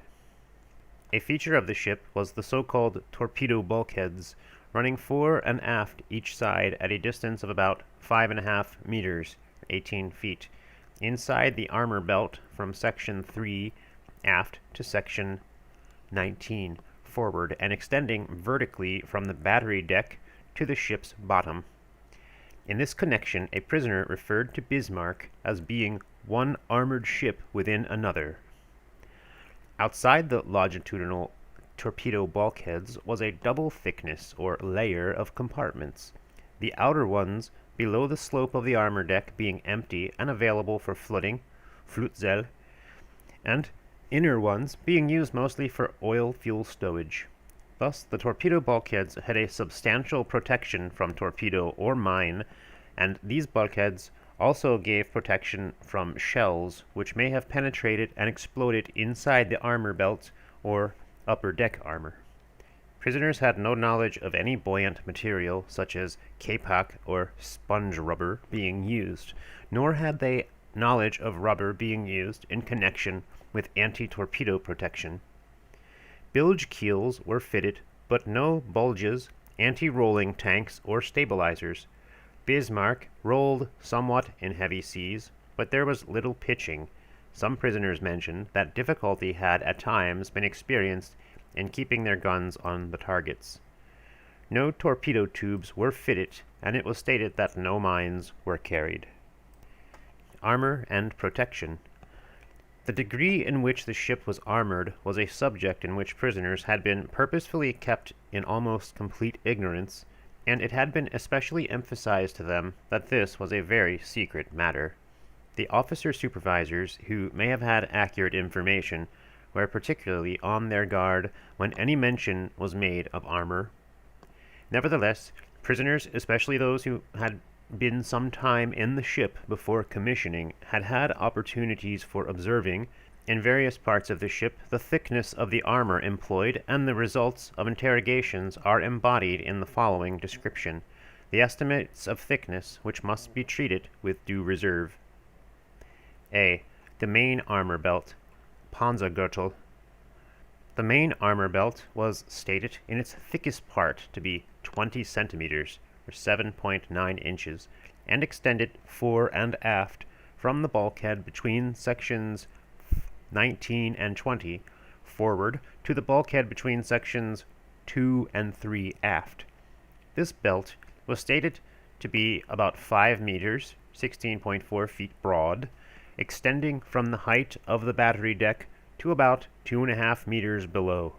The horizontal portion of the armor deck, which was slightly above the waterline when the ship was loaded, the side armor was, in addition, extended in a lesser thickness up to the upper deck and well below the waterline, possibly as far down as the junction with the torpedo bulkheads.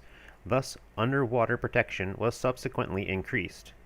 This tapering above and below the main belt was referred to as Abstufung. It is not known in how many tiers this tapering was achieved. It was stated that the side armor was not extended before or abaft the main belt. B. Athwart ship armored bulkheads, Panzersholt. The fore armored bulkhead was situated at the junction of sections 19 and 20 forward, and after armored bulkheads at the junction of sections 2 and 3. Thus the turrets from A to D were completely enclosed within the armored citadel. These bulkheads were stated to be 20 centimeters, or 7.9 inches thick, and extended from the upper deck to the lower platform deck. C. The main armor deck, Panzer deck. The main armor deck extended aft into Section 1 so as to protect the steering gear and forward to the bows, and was stated to be 20 centimeters, 7.9 inches thick. This deck was sloped at the sides from the point of intersection with the torpedo bulkheads. Distance about 5.5 meters, or 18 feet, from the ship's side at point of maximum beam to the ship's side about 2 meters, 6.5 feet below the water line when ship was loaded. D. The upper deck, Oberdeck. The upper deck was stated to be armored and to form part of the structure of the ship, being connected at butts and edges. The thickness of this deck was given as 12 centimeters, or 4.7 inches. E. Primary and secondary armament. The thickness of the fronts of the primary armament turrets was stated to be 30 to 35 centimeters, or 11.8 inches to 13.8 inches thick, and the sides 20 centimeters, or 7.9 inches. Thickness of these barbettes was stated to be 35 centimeters, or 13.8 inches, and the tops of turrets 35 to 40 centimeters, or 13.8 inches to 15.7 inches.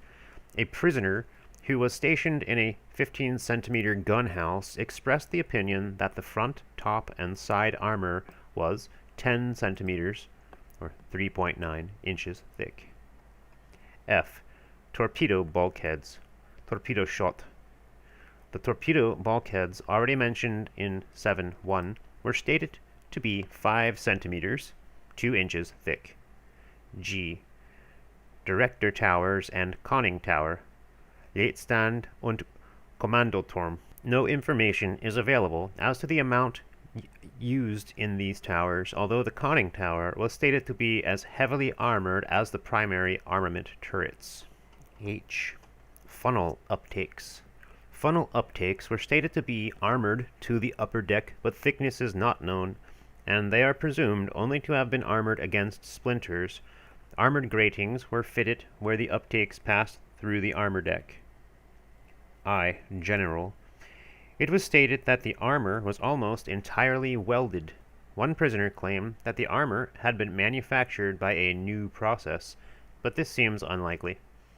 It was stated with emphasis that many of the armored hatches, some measuring 1.20 meters by 1 meter, 47 inches by 29 inches, on the upper deck and armor deck could not be opened due to the distortion of the ship as a result of the heavy punishment she had received.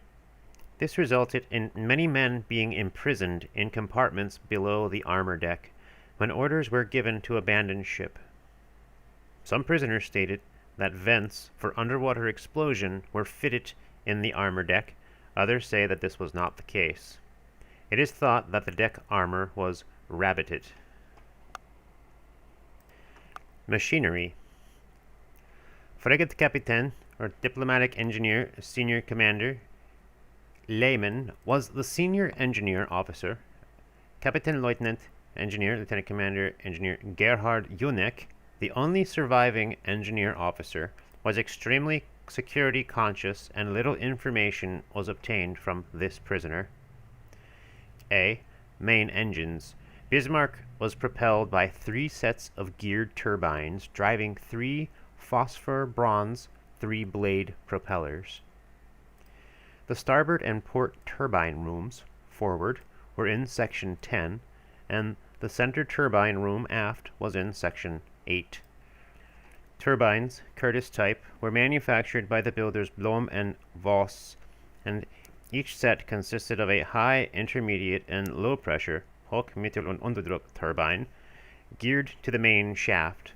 The average ratio, it was stated, being 7:1. The arrangement of the 3 turbines in each turbine room was with the HP and IP on opposite sides of the main shaft at the after end of the turbine room, with LP turbine at the fore end in line with the IP turbine. The system of reverse turbines was not ascertained. The center turbine room was fitted with an electrically driven circulating pump, Kohlwasserpump, making 3,000 revolutions per minute with a consumption of 60 to 80 amperes. The starboard and port turbine rooms had steam-driven circulating pumps. Electrically driven air pumps, Kondensatorpump, were fitted in each turbine room.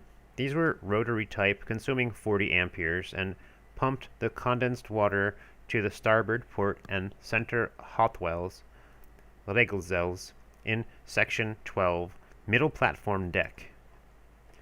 In each turbine room was an electrically driven turbine oil centrifugal separator. The starboard and port main thrust blocks, Druckleg, were in section 9, and the after thrust block in section 7, sections immediately abaft the turbine rooms.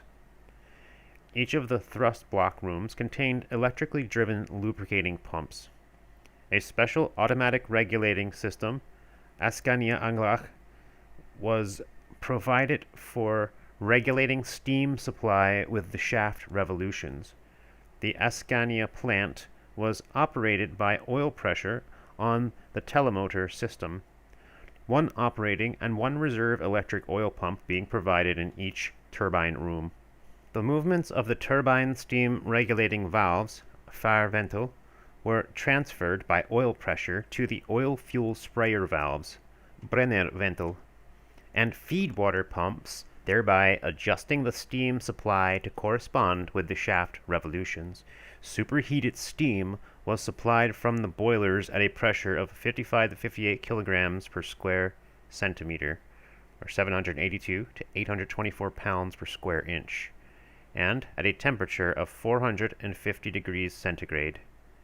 The maximum shaft horsepower was variously stated to be from 35,000 to 45,000 per shaft, or a possible maximum total of 135,000 shp.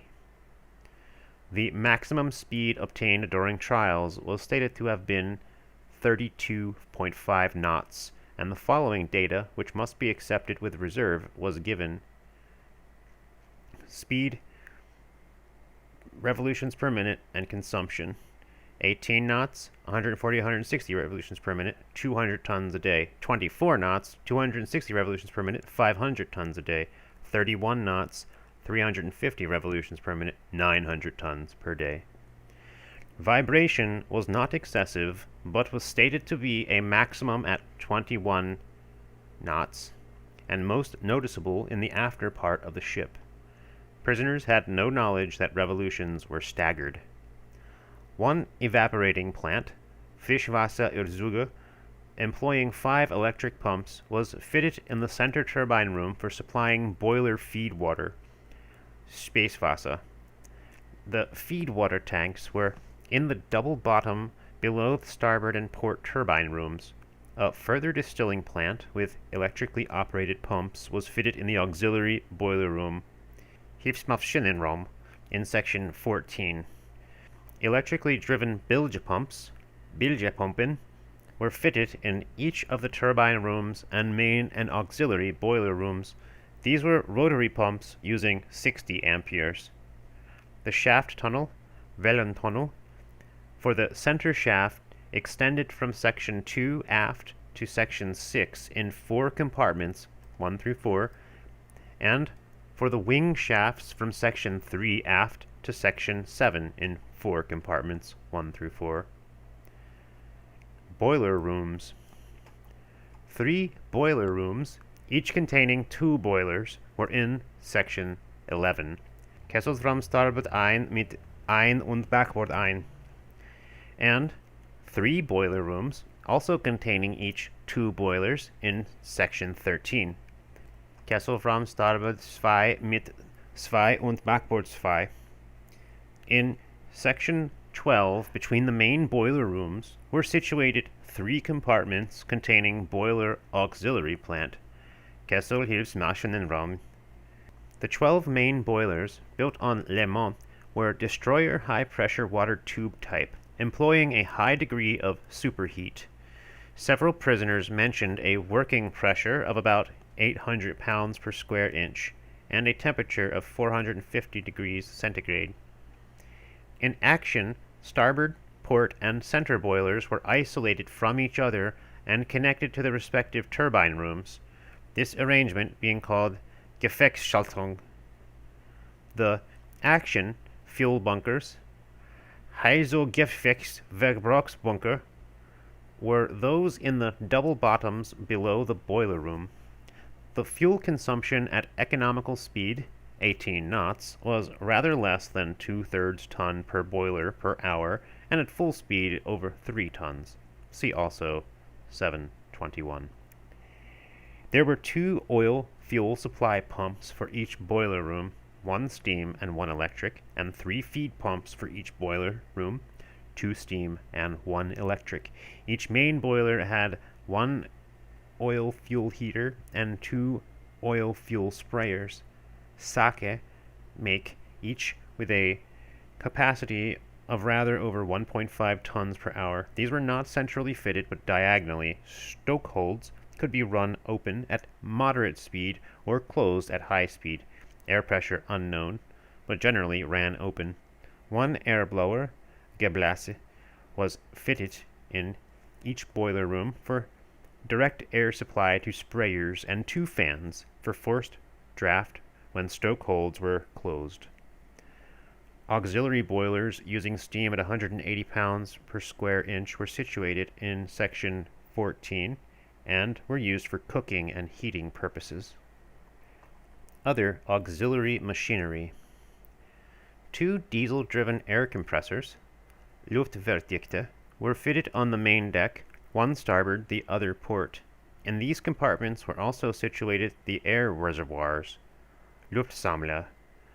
Air pressure was supplied to a ring main and was used to operate the portable salvage pumps, catapults, sirens, and workshop and portable tools.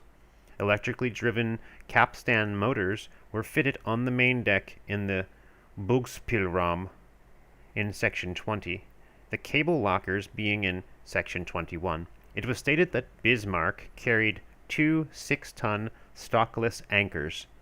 It should be here noted that ship's cells, Oretscelle, were located in the capstan motor room. Shock absorption. Other than the use of spring washers, Federschwieben, it was not ascertained what means, if any, were taken to withstand the effects on machinery of explosion by mine or torpedo. Electrical equipment. The electrical equipment was in charge of Korvettekaptein, engineer, commander, Freytag, an electrical officer, who had his action control station, Gefechtsstand, in section 14, on the upper platform deck. The reserve electrical control station was in section 9 on the port side in switch room 2. Bismarck was notable in comparison with other warships of similar size for the relative magnitude of her electrical installation and the large use made of electrical power. Direct current was supplied at 220 volts by 8 diesel and 6 turbo generators, each with a maximum output of about 2,000 amperes, and therefore capable of giving a total output of 28,000 amps. 4 diesel generators were fitted in Maschinenraum I on the double-bottom deck in the compartment outside the center after turbine room in section 8 to starboard, and another 4 in the corresponding compartment, Maschinenraum II, to port. The diesel and motor lubricating oil storage tanks were in the same section, starboard and port, outside the torpedo bulkheads. The switch rooms for these diesel generators were situated in section 9 on the lower platform deck, starboard and port.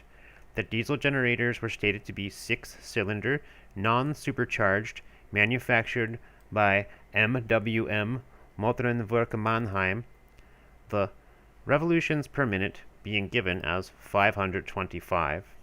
The turbo generators were fitted in section 14 in the hold and lower platform decks, 3 generators in the Maschinenraum II to starboard and 3 in the Maschinenraum II to port, the auxiliary boiler room being in the center of this section. The turbo generators were stated to be manufactured by Garbe Laumeyer and to make 8,000 revolutions per minute. Switch rooms for the turbo generators were in section 15 on the lower platform deck, starboard, I Schautram 2 and port, I Schautram 2. Section 14 sustained damage through a shell from hood. Cable passages, Kabelgange, stated to be about 2 meters wide, ran the length of the ship, starboard and port, inside the torpedo bulkheads on the upper and lower platform decks, below the armor deck from section 3 aft, assuring protection to the steering motor supply, to section 17, ensuring protection to electrical supply to a turret. It was stated that during action, the various generators were not connected to the common ring main, but supplied units independently. Switching arrangements, however, enabled any generator or group of generators to supply any of the turrets or electrical equipment in any part of the ship. Emergency reserve cables were fitted in the cable passages. A prisoner who had been in charge of the electric pumps gave some consumption figures as follows: cranes, 400 to 500 amperes each; fuel oil storage pumps, 500 amperes each; fire pumps, 80 amperes each; main armament turrets, 2,000 amperes each. Alternating current supply, Wechselstromanschlag. One diesel-driven AC generator was fitted in section 7 in the starboard side between the middle platform deck and double bottoms, WE Maschinenraum 1, supplying current at 220 volts, 50 cycles per second. The other AC generator being driven off one of the turbo generators in section 14 port side, I Maschinenraum 4. In addition, there were 4 rotary converters, details of which are unknown. In section 15 middle platform deck was a valve amplifying system for the main and secondary armament. Wurde Artillerie Werkstärke Raum, stated to be a new system used to boost the fire control current. A similar amplifying unit was fitted in section 7 on the upper platform deck to starboard. Lighting. In general, 40-watt Osram lamps were used. Lighting did not fail completely during the action. Secondary lighting was provided, being portable accumulator type, and in addition, the more important ratings carried dry battery torches. The lighting maintenance party was in charge of a mechanism with 2 assistants. A battery charging room was in section 12 on the main deck. Aukulade für Notbeleuchtung. In this section were also 2 further accumulator charging plants, one for charging batteries with steel plates and a separate plant for batteries with lead plates, both kinds of battery being used in connection with the gunnery equipment. Loudspeakers. From prisoners' statements, it was understood that loudspeakers were fitted on the upper battery and main decks, which were particularly made use of for transmitting orders and informing the ship's company of the various phases of the battle. Armament. The primary armament, Schwerartillerie SA, consisted of 8 38 centimeters, 14.96 inch guns mounted in pairs in 4 centerline superimposed turrets, A, B, C, and D, Anton, Bruno, Kaiser, und Dora. The secondary armament, Mittlerartillerie MA, comprised 12 15 centimeters or 5.9 inch guns mounted in pairs in turrets, 3 on each side on the upper deck, starboard 1, 2, and 3, and port 1, 2, and 3. There were 16 10.5 centimeter or 4.13 inch long-range anti-aircraft guns mounted on the superstructure deck in twin mountings, 8 guns each side. The close-range weapons included both 3.7 centimeter, or 1.46 inch, and 20 millimeter, 0.79 inch guns, these being mounted wherever the opportunity presented itself, some on the deckhouse deck, above the superstructure, etc. In all, were about 50 short-range weapons, the 3.7 centimeter guns being mounted either singly or in pairs, and the 20 millimeter singly, although there were 2 sets of 20 millimeter in quadruple mountings, Vierlinge, mounted each side below the Vormars for upper director tower, and above the Admiral's bridge. The primary armament, Schwer Artillery. Each of the 38 centimeter turrets contained their own electrically driven hydraulic pumps. It was possible for either of the 4 pumps to operate both the 4 turrets, and similarly either of the after pumps could operate both the after turrets, but 4 pumps could not operate after turrets, or vice versa. Both the training and elevation was hydraulic or electric, and, if required, by hand. The arc of fire was stated to be 300 degrees, the maximum elevation 40 degrees by 45 degrees, and the maximum range 38 kilometers, 41,558 yards. The weight of the projectile was given as 1,760 pounds.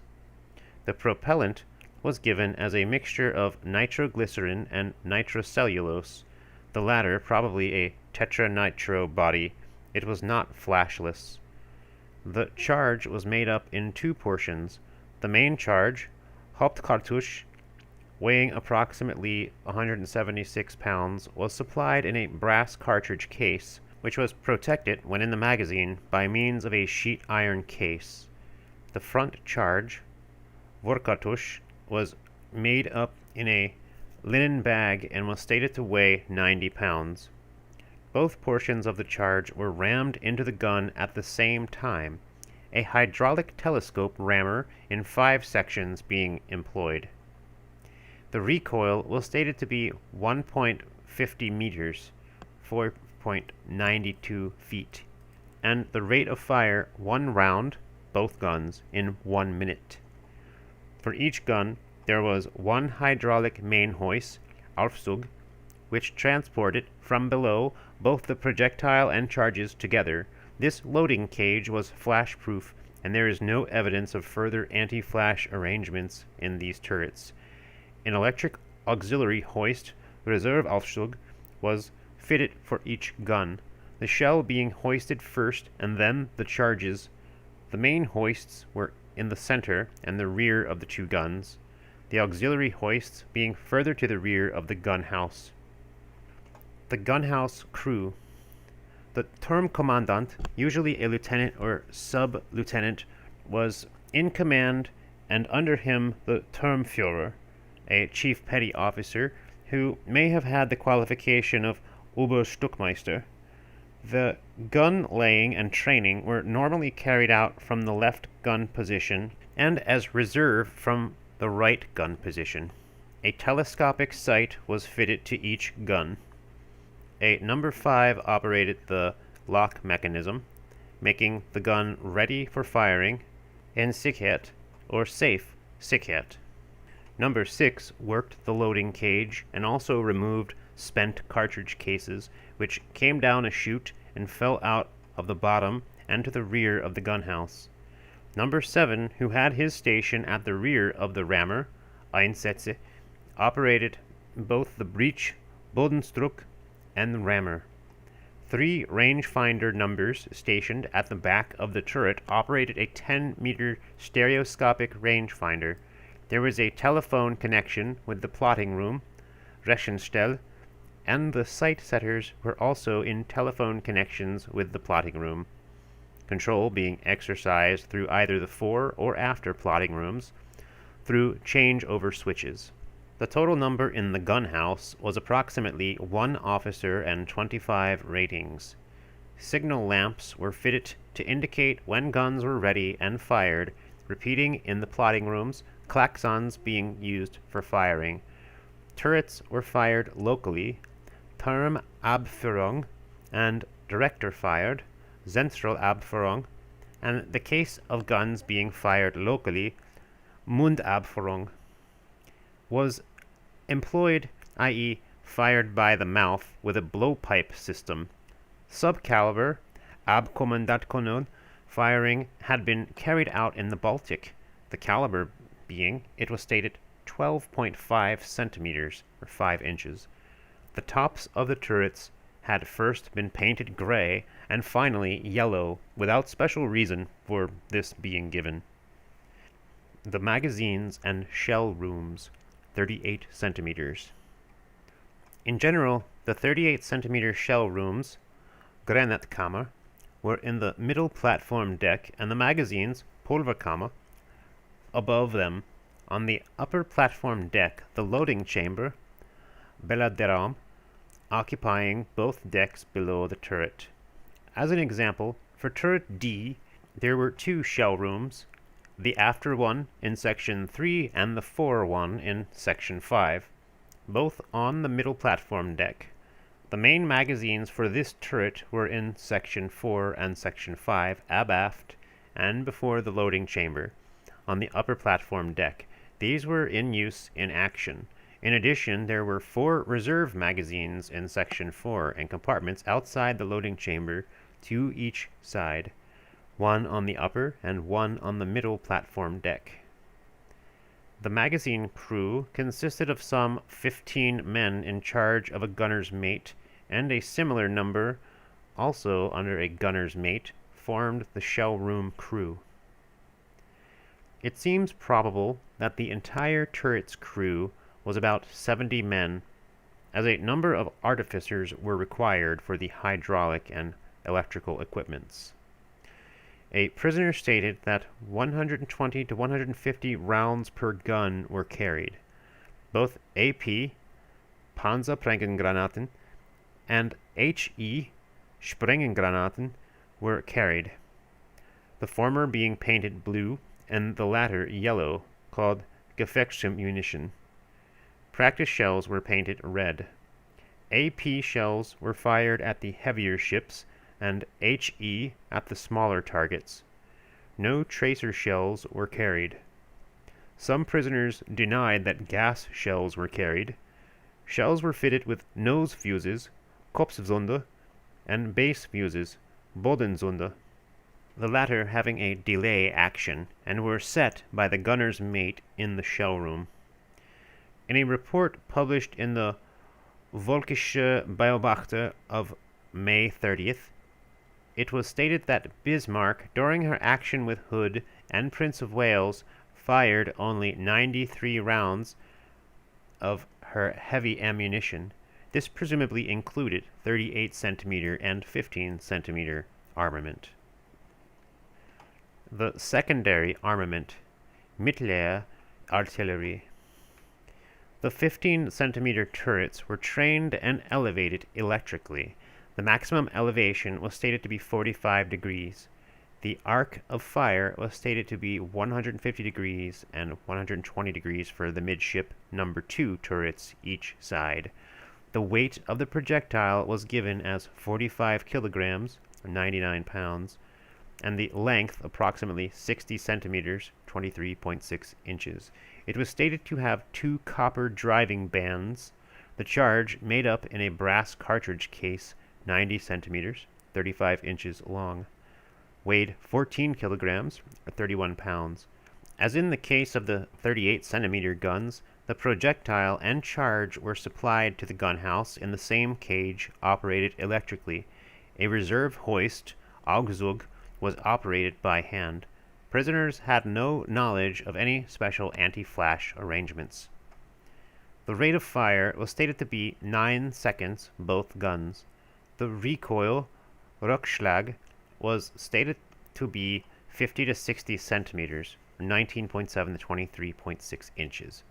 There was no rangefinder in the 15 centimeter turrets. It was stated that the size of the subcaliber when used for practice was 5 centimeters, 2 inches.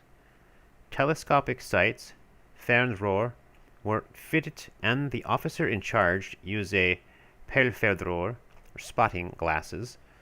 Signal indicator lamps were fitted to indicate when guns were ready and fired, klaxons being used for firing.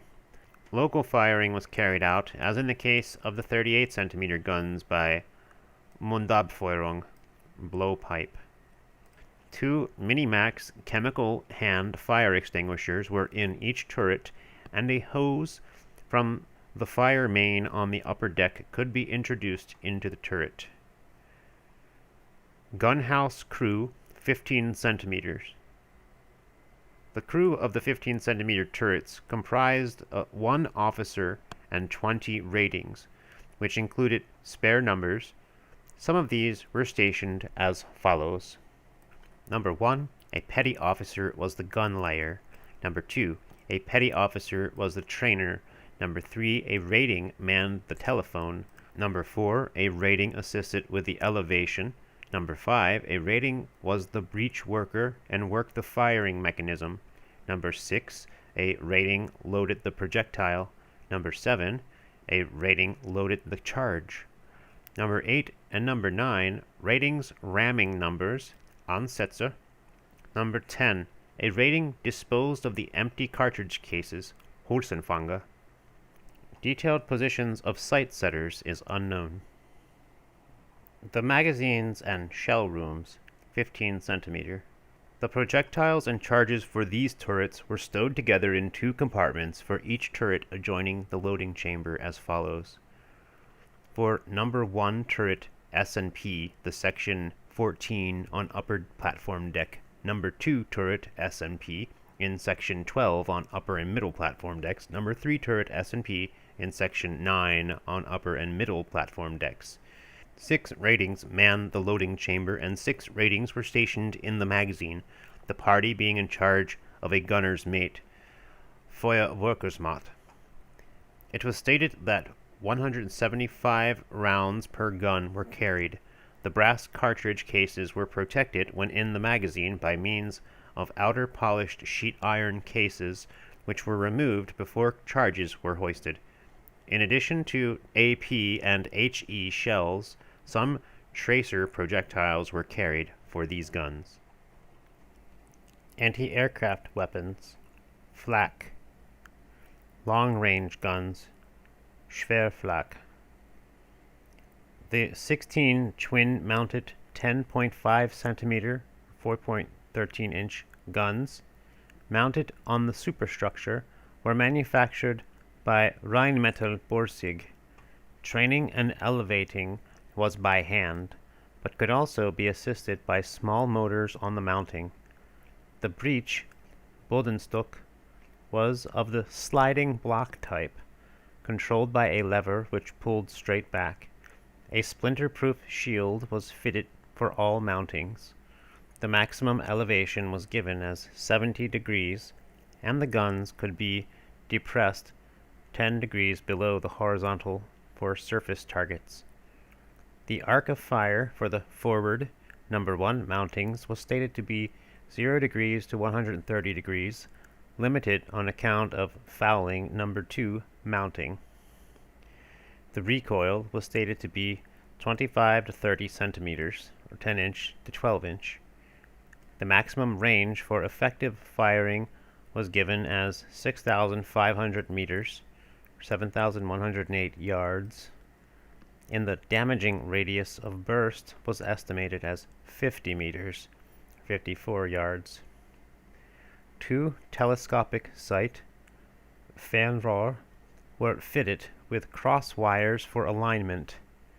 Fixed ammunition, Einheitsmunition, was used, the actual weight being unknown, but the overall length was given as 90 centimeters, 35.4 inches, of which the brass cartridge case was 65 centimeters, 25.7 inches, in length.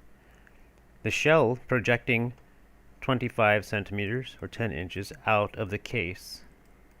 The fuses used were delay action, Irrwechselnde, and impact, Aufschlagsonde, the latter being used for surface targets, Zielseele. Service shells were painted yellow, practice shells red. The rate of fire was given as 6 to 7 seconds. The time fuse setting was graduated from 0 to 60, the average setting being given as 20. For barrage fire, Sonnenfeuer, it was customary for the anti-aircraft control officer, Flakleiter, who was stationed aloft in the Vormars, to have previously ordered the fuse settings, dependent on the visibility, etc. Fuses were set to burst in either of two zones, Zone 1 being a close range setting, and Zone 2 for a longer range, either being ordered as required. Barrage firing was often referred to as Eisenhagel, or iron hail, or Splitterregen, or splinter rain. If not firing barrages, the fire was controlled, Geliteschießen. The gun's crew, for the twin mountings, excluding ammunition supply, consisted of 12 men in charge of the Geschossführer, the captain of the gun, who was either a Bootsmat or Oberbootsmat, petty officer, second or first class, and performed the following duties. Number 1, right side, the range setter. The range drum and Frönungsscheibe is marked in Strich or subdivisions. Number 2, right side, deflection setter. Number 3, right side, gun layer, Hohennummer. Number 4, left side deflection setter. Number 5, left side deflection setter. Number 6, left side trainer, Richtennummer. Number 7, fuse setters, Einstellnummer, had headphones from the number 8, Rechenstelle, plotting room. Number 9, fuse correction setter, fuses being set in a machine. Number 10, number 11, loaders. Number 12, firing number. It was stated by a member of one of the gun's crews that in the course of a series of attacks they fired 500 rounds, and it was mentioned that a total of over 7,000 rounds were fired by these weapons alone. During the various stages of the action, when not engaged with aircraft, the crews had to take protection on the disengaged side of the superstructure, which only afforded splinter protection, and they accordingly sustained very serious casualties. Ammunition supply, anti-aircraft long-range weapons. Each mounting had 2 hoists, one electric and one hand-operated, both delivering onto the superstructure deck. The main hoist was an endless rotating dredger type, which could be operated at 2 speeds, Schaltungen for rapid and slow delivery. 2 or 3 men were required for supply on the superstructure to each mounting. For each gun, there was a Stellbecker, ready-use container, holding 3 rounds, which had fuses adjusted by the Einstellnummer. The magazines for the 10.5 centimeter guns were situated as follows: in Section 8, upper platform deck, starboard and port; in Section 12, middle and lower platform decks amidships; in Section 14, middle platform deck, starboard and port. Close range guns, Lichteflatk. Except as stated at the commencement of this section, little is known of the close-range anti-aircraft guns. It was stated that some of the 37mm guns, believed to total 16, were mounted in twin mountings on either side of the upper deck, but most of them were probably mounted on the deckhouse deck, i.e. the deck above the superstructure, abaft the funnel. The 20mm guns seemed to have been mounted singly wherever space permitted, and 2 sets of quadruple mountings, Wörlinge, were mounted on platforms built out below and on each side of the upper director tower on the Vormars. There were 2 magazines for the 3.7 centimeter guns, one in Section 14 on the upper platform deck amidships, and one in Section 8 on the same deck, starboard and port. There was no direct hoist from magazines to guns, and it appeared necessary for supply parties on the main deck to unload hoists from the magazines and reload others, transporting the ammunition to gun positions. Fire control. Primary and secondary armament. Fregattkaptein, or senior commander, Albert Schneider was the senior gunnery officer, first artillery officer, ein AO, who controlled the 38-centimeter guns from the Wehrmacht's fore upper director tower.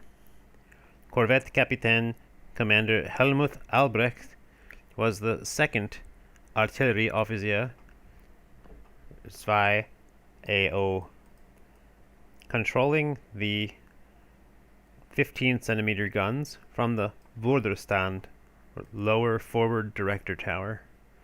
Kapitänleutnant, Lieutenant Commander Freiherr Burkhard von Müllenheim-Rexburg, the senior surviving executive officer, was the third AO and was stationed in the after gunnery control position, Achterstand, available to take over the control of any of the 38 or 15-centimeter guns as ordered, or if forward positions failed. Plotting rooms. There were two plotting rooms for the 38-centimeter SA and the 15-centimeter MA guns. The fore-plotting room, vor der Artillerierechenstelle, was situated in Section 15, middle platform deck, the SA being in charge of Oberleutnant zur See, Lieutenant Cardinal, a midshipman being in charge of the MA. The after-plotting room, Achter Artillerierechenstelle, was situated in Section 7 on the upper platform deck, Lieutenant zur See, Sublieutenant Eigeneit, being in charge of the SA, and Stabsoberfeldwebel CPO Adams in charge of the MA. Adjacent to the plotting rooms were situated the changeover switch rooms, Schaltstelle, the Artillery Hauptschaltstelle being situated forward and the Artillery Reserve Schaltstelle being aft. In the same sections were located compartments containing valve amplifying units, stated to be a special equipment for boosting the fire control current. These compartments were referred to as Verstärkerraum. In each of the plotting rooms, there were 2 officers and 23 ratings equally divided for the SA and MA control. It was stated that the personnel in these plotting rooms changed round, sometimes manning the forward room and sometimes the after one. The plotting instruments, Schusswehrtresna, separate for SA and MA, were manufactured by Siemens and consisted each of 2 portions, into the first of which, operated by 5 men, the various Wörter were introduced from the control positions, and in the second portion, manned by 2 men, the results were refined and passed to the guns. The values refined in the second portion of the Siemens instrument were referred to as the RV, HV, and AV corrections, while the V no doubt refers to Verbesserung, meaning correction. It was not established what the R, H, and A referred to, although it was indicated that these corrections referred, at least in part, to the angle of fire, i.e., whether firing ahead in the fore and aft line, or abeam. Each of the sets of plotting instruments, SA and MA, were in charge of a bootsmat, PO second class, who had earphones to the director positions, as had also other various ratings. Ranges from the 1-meter rangefinders aloft were averaged by the E-Messermittler, ranges from the SA turret rangefinders being ignored as they were considered unreliable. There was one SA Führer Signalgeber, who operated the firing signal switches for the 38-centimeter guns. These operated the firing klaxons in the turrets and also the signal lights, which were repeated in the plotting rooms. A white light showed in the plotting rooms and turrets when each gun was loaded, and a red light when guns had fired. There were also an SA Gegnergeber and MA Gegnergeber, who reported details of the enemy, Gegner, as received from aloft. The changeover switch rooms were manned by gunnery artificers, 7 of whom were stationed in the after Schaltstelle, in charge of Oberleutnant Heinz, who was also in charge of Division 8, which included all the gunnery artificers and ammunition supply ratings. It was understood that the Haveri Schaltstelle and Achtere Dronstom Schaltstelle were used in connection with fire control and manned by gunnery artificers. The latter stele was said to use alternating current at 380 volts by 3-phase. Prisoners were unaware of any radio directional finding ranges being made use of in the plotting rooms. In addition to the usual fire main, each of the above-mentioned compartments had 2 Minimax fire extinguishers. Anti-aircraft fire control long-range weapons, 10.5 centimeters. Kapitänleutnant Lieutenant Commander Gellert was stationed in the Vormars in a galley below the upper director tower and was in general charge of all anti-aircraft weapons, both long-range and short-range. Kapitänleutnant Troll was also stationed here and was the control officer for the long-range weapons, 1st Flak AO. There were 4 control positions, Leitstand, for the long-range weapons, situated as follows: Flak Leitstand A, Anton, in HA, Director Tower, on the superstructure deck, starboard side forward. Flak Leitstand B, Bruno, in HA, Director Tower, on the superstructure deck, port side. Flak Leitstand C, Kaiser, in a control tower on deckhouse deck, abaft mainmast, with visibility above the 10-meter rangefinder in the Achterstand. Flak Leitstand D, Dora, in a control tower at the after end of the deckhouse deck, with visibility below the rangefinder in the Achterstand. It is known that Lieutenant zur See, Sub-Lieutenant Ritter, was the Flakleiter in Leitstand C. Each of the above 4 Leitstand was equipped with a combined 3-meter, 9.8 feet, range, direction, and height finder, stated to be stabilized by gyroscopic means. 1 officer and 3 ratings manned each control position as follows: 1. The Flakleiter, fire control officer; 2. The range taker; 3. The rating controlling the vertical movement of the instrument and reading the height; 4. The rating controlling the lateral movement of the instrument and reading the bearing. Numbers 3 and 4 kept the instrument aligned on the target. The Leitstand transmitted electrically the various values to the plotting room, Rechenstelle, where the gun-laying data was calculated, corrected, and then passed to the guns. Alternately, fire control was carried out direct from the Leitstand to the guns. The 4-flak plotting room with 4-flak switch rooms were in Station 15 on the upper platform deck, and the after-flak plotting room and switch room in Section 9, respectively, on the middle and lower platform decks. Against aircraft, either barrage, Sonnenfeuer, or control fire, Galitzschießen, were employed.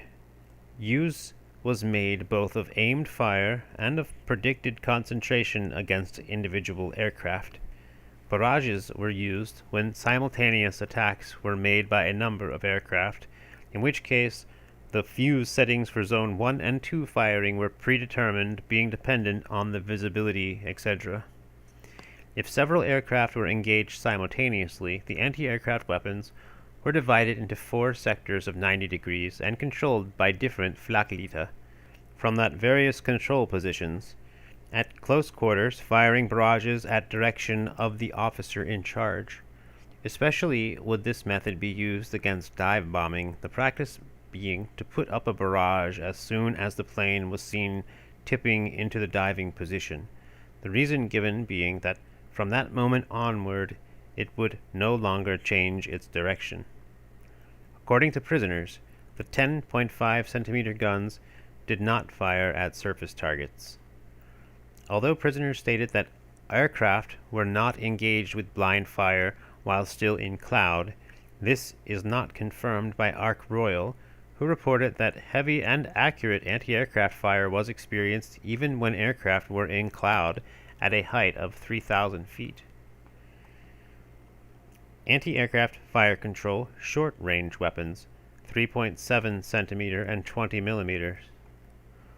Oberleutnant zur See, Lieutenant Jürgen Brandes, was in charge of all the close-range anti-aircraft weapons, which he controlled from the control position at the foot of the mainmast. This position also acted as a reserve signal station on the deckhouse deck. Oberleutnant zur See Soltau controlled the short-range anti-aircraft guns mounted forward from the gallery below the upper forward director tower. Here were mounted, one each side, the 2 quadruple-mounted Vierlinge 20 millimeter guns. The control of the short-range weapons was entirely independent of the 10.5 centimeter guns. At range shorter than 1,000 meters, 1,094 yards, they relied essentially on their 3.7 centimeter and 20 millimeter guns. 70 centimeter, 27.5 inch portable rangefinders were used for the short-range weapons. General. At long ranges, the 15 centimeter and at one time even the 38 centimeter guns were used against aircraft, but this resulted in the flak weapons being blanketed by the smoke of their own secondary armament and the smoke from bursting British shells. The 15 centimeter guns, when firing barrages, used time fuses, but were stated not to have fired at aircraft unless at night. A prisoner expressed astonishment at the daring with which torpedo bombers drove home their attacks, sometimes to within 150 meters of the ship. Rangefinders, Entfernungsmessgerät. In a report from the commanding officer of Maori, following conversation with prisoners, it was stated that Bismarck had 15 rangefinders, 4 of which were for HA work, and 1 each side for secondary armament only, the remainder being in turrets. This information is substantially, although not entirely, confirmed by other prisoners. The rangefinders used in connection with the primary and secondary armaments were stereoscopic, manufactured by Zeiss, had a base of 10 meters, 32.8 feet, and effective range of 25 kilometers, 27,340 yards, with a magnification of 50.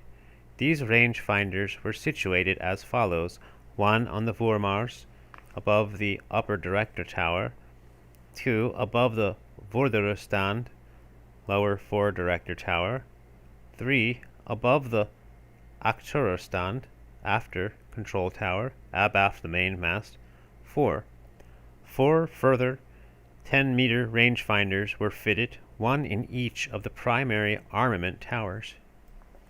No rangefinders appear to have been fitted in the secondary armament turrets. As previously mentioned, the ranges taken in the primary armament turrets, although passed to the plotting rooms, were not seriously considered, as they were thought to be unreliable and probably only made use of them in local control. The long-range flak used 3-meter, 9.8 feet rangefinders, also stereoscopic and manufactured by Zeiss, and had an effective range of 15 kilometers, 16,404 yards, with a magnification of 25. These instruments were combined range, direction, and height finders, gyroscopically stabilized, and were situated, one in each of the 4 Flaklichtstand, as previously described in 7.6b. Short-range flak used 70 centimeters, 27.5-inch portable range finders. It is not known how many of these were in actual use. 3 range-taking ratings manned each of the 10-meter and 3-meter rangefinders, and it was stated that the ship carried 35 trained range-taking ratings who took great pride in their instruments, which they considered superior to those of any nation. These ratings required to be specially endowed with stereoscopic vision. No information is available as to whether ranges of splashes could be obtained.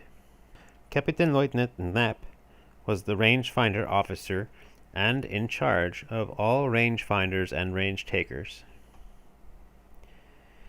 Aircraft. Bismarck was equipped with 4 Arado 196 aircraft, but did not use them during this cruise owing to the rough sea and the necessity of reducing speed to re-embark. It was also stated that the catapults had been damaged in the course of the action. The Arado 196 is a low-wing 2-seater monoplane with 260 horsepower BMW radial engine, giving a cruising speed of 240 kph, 129 knots, and maximum speed of 275 kph, 184 knots.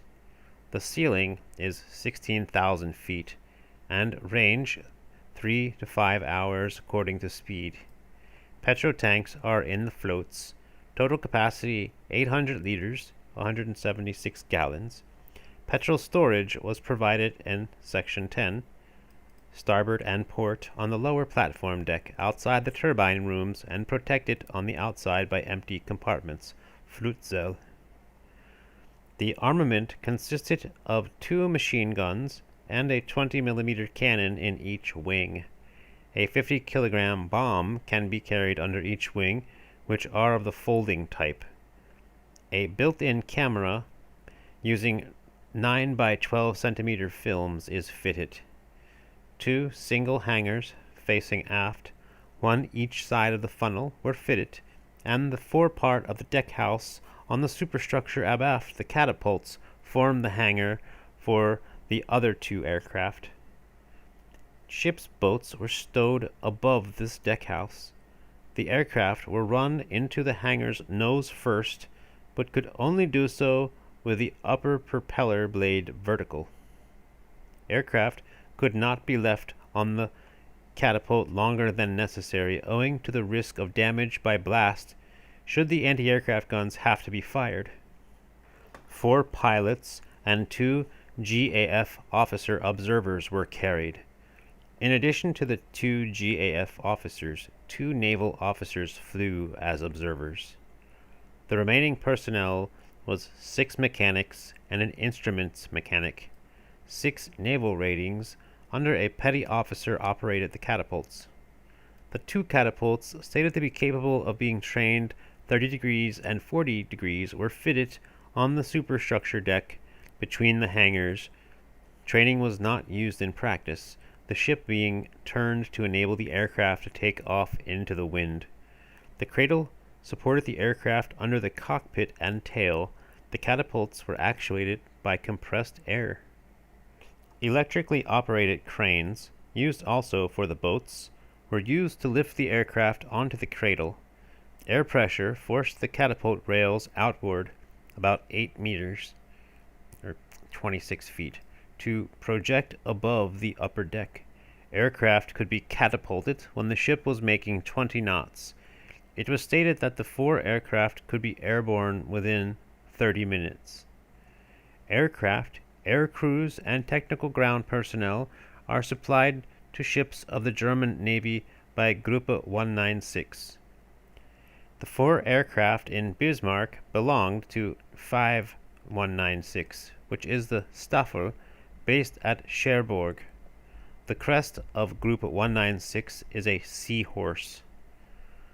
The units of the German Navy carrying aircraft were given as follows: Bismarck, 4 aircraft; Scharnhorst, 2 aircraft; Gneisenau, 2 aircraft; Hippe, 2 aircraft; Prinz Eugen, 1 aircraft; Admiral Scheer, 1 aircraft; Lützow, 1 aircraft.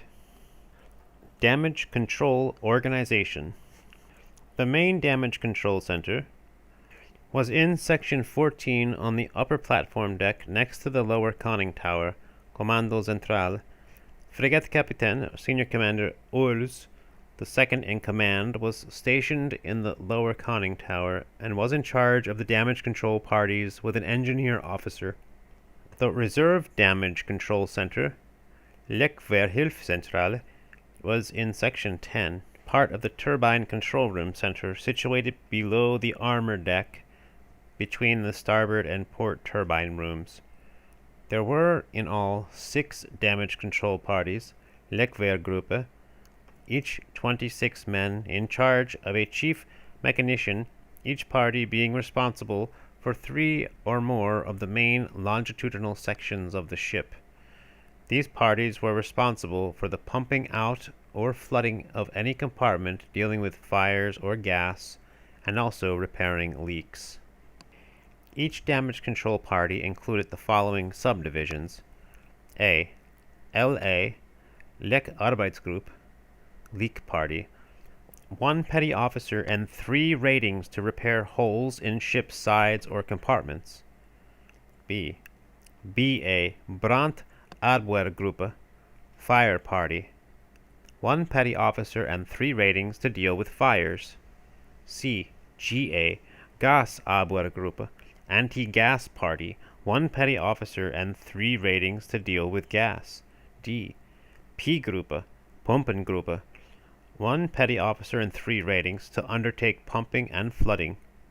E. BU, Befehlsübermittler, 1 petty officer and 2 ratings as messengers for transmitting orders if telephone system failed. F. 1 Meister, Carpenter. G. Luftgruppe, Ventilation Party, 1 petty officer to deal with ventilation requirements within the sections controlled by his Leckwehrgruppe. H. Sicherungsposten, Safety Posts, 6 ratings posted in key positions within each group to report damage to the Gruppenführer. There were 10 electrically driven fixed salvage pumps, rotary type, the motors being manufactured by Siemens, and the pumps by Blom and Voss. Their location and sections they dealt with were as follows: pump number, location, section they could pump, etc. The method of pumping section 14 through 8, or the pumps used, is not known, but it is presumed that the bilge pumps is in the boiler rooms, turbine rooms, and auxiliary machinery rooms could deal with compartments in these sections. It was stated that the capacity of each of the above electric pumps was 600 cubic meters per hour, or 21,189 cubic feet per hour. A chief petty officer acted as Pumpmeister in general charge of the pumps and was stationed in the damage control center. Flooding of the Flutsäle, flooding compartments, and Trimsäle, trimming tanks, was carried out via the C connections to the above pumps. Air pressure was not employed to clear compartments of water. Each party was connected by telephone to the center. The parties were stationed on the armor deck from where the suction valves and flooding could be operated. In addition, the flooding and suction valves could be operated from the battery deck, shaft control being employed throughout. The starters for the fixed salvage pumps were automatic and fitted at pumps. The control switches, however, being below the armor deck and operated by shaft gearing from either above the armor deck or from battery deck. A number of transportable salvage pumps, rotary type, were available. These were operated by compressed air at a pressure of 140 pounds per square inch. Fire appliances. 6 electrically driven fire pumps, rotary type, were fitted, their exact location being unknown. They delivered into a fire main, supplying all compartments and all sections of the ship. All were in use in action, but normally only 2 would be in use. It was stated that the normal consumption was 80 amperes, given a pressure at the pump of 128 pounds per square inch and a pressure of about 60 pounds per square inch at the highest point. The motors were manufactured by Sachsenwerk near Dresden and the pumps by Blohm and Voss. Minimax hand fire extinguishers, a chemical type of extinguisher, were fitted in all compartments. These were about 1.5 feet long. In addition, foam fire extinguishers, Schaumfeuerlöscher, 4-sided containers about 2 feet high and 1 foot in diameter, carried on the back, were available for each of the damage control parties. Hoses could be brought into the turrets from the upper deck. 6 fire parties, Brandabwehrgruppe, were included in the damage control organization. See section 7.9. Anti-gas protection. The ship's company had been issued with gas masks, which had been tested with tear gas more than once, the most recent instance of a test being February 1941.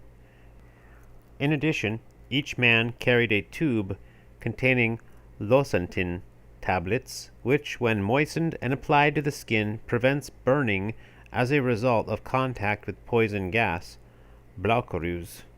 Blaukoruß gas was expected in either bombs or shells in either liquid or gas form. A number of petty officers had completed a 6-week anti-gas course at Kiel, and of these some were selected to form 6 anti-gas parties, consisting of a petty officer and 2 stokers. These parties were termed Gasabwehrgruppen and were stationed on the battery deck. They were responsible as follows: First party, stern to section 3, second party, sections 4 and 5, third party, sections 6 to 8, fourth party, sections 9 to 13, fifth party, sections 14 to 16, sixth party, sections 17 to bow. Gas parties were responsible through the damage control organization to the damage control center, Leckwehrzentrale, in section 14 on the upper platform deck. Gas parties were supplied with rubber suits, boots, gloves, and sovesters, which fitted the gas mask closely, and were also furnished with supplies of Losantin in powder form. It is not known what the composition of Losantin was, but it was intended to be used in conjunction with water as a decontaminating agent against Blaukoruß gas. One prisoner stated that gas was detected by a powder which discolors in the presence of gas. Other gases mentioned were Grünkruß and Weißkruß, the later being also termed Reichsgruß, tear gas. Prisoners were, however, not clear how each of the gases was to be dealt with. In general, a gassed compartment would be evacuated, exhaust and supply ventilation closed, then decontaminated, and finally ventilation put into operation again. There are some grounds for believing that one or more anti-gas parties were detailed for the upper deck. It was stated that gas masks issued to personnel stationed in control positions were fitted with microphone attachments, Gasmaskenmikrofon, to render orders clearly audible to the wearers. These attachments could be connected to transmitters and receivers to facilitate communications. Magazine cooling, flooding, spraying, ventilation, and fire arrangements. Cooling. 2 magazine cooling plants, Munitionskohlmaschinen, were fitted, one situated in section 17 on the lower platform deck amidships, and one on the same deck in section 6 on the port side. These cooling plants were electrically driven using CO2 gas and brine. Cooling pipes were led into each magazine, and control was from the cooling machine rooms.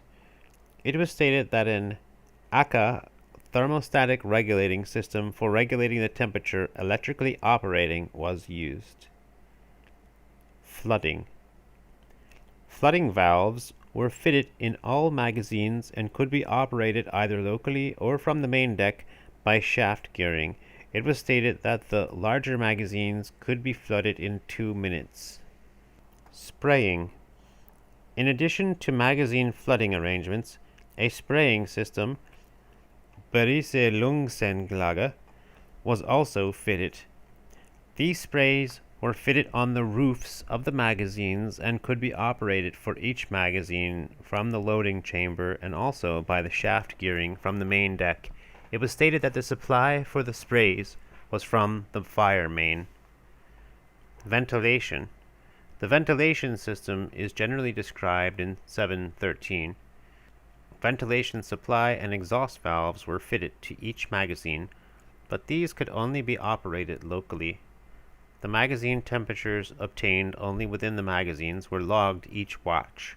It was stated that the highest limit permitted was 25 degrees centigrade, 77 degrees Fahrenheit, but the temperature did not normally exceed 21 degrees centigrade, 69.8 degrees Fahrenheit. Fire arrangements. The normal fire main and hoses were available for each magazine, and in addition, a supply of Minimax portable fire extinguishers was available in each loading chamber. Ventilation system, Lüftungsanlage. Each of the 22 main longitudinal sections had its own separate ventilation system. For each section, 2 or more supply fans, Zullüfter, and 2 or more exhaust fans, Ablüfter, were fitted. These fans were fitted on the battery deck for the ventilation of compartments on that deck, and on main deck for compartments on main deck and compartments below. The fans were sometimes fitted in separate ventilating compartments.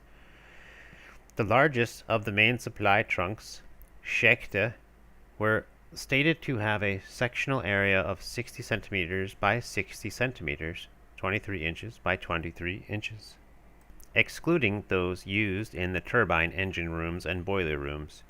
Some 200 ventilating fans were used, but the power is not known. They were manufactured and supplied by the AEG Berlin. A mechanician was in charge of the ventilating system and was kept informed of ventilation requirements by means of telephone or messenger to the ventilation workshop in section 13 on the main deck. It was his duty to see that the necessary fans were started and sluice valves opened. A ventilation party termed Luftergruppe was included in each of the 6 damage control parties. Section 7.9.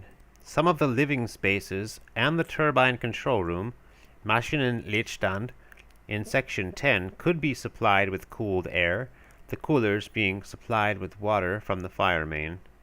Supply and exhaust valves to individual compartments were operated in the compartments themselves. Air supply could not be heated. Heating of living spaces was provided by steam heaters separate from the ventilation system. Some of the living spaces situated before the fore turret, which in heavy weather could not use direct air supply, were fitted with circulating fans, which circulated the air through filters and purifiers. Radio direction finding.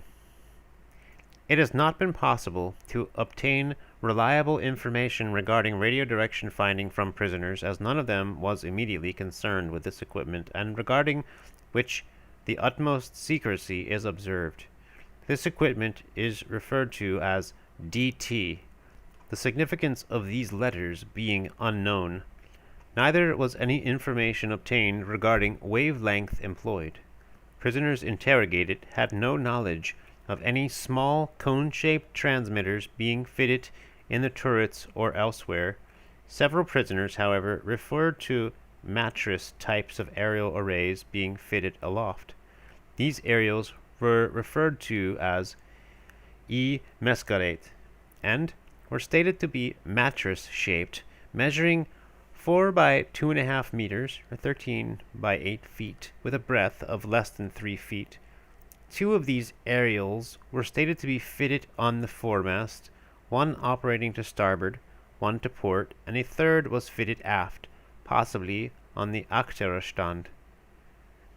Prisoners stated that an officer and 3 specialists to operate this equipment came on board Bismarck at Gottenhafen the day before the ship sailed, and it seemed probable that this personnel was only lent to the ship and was not part of the regular complement.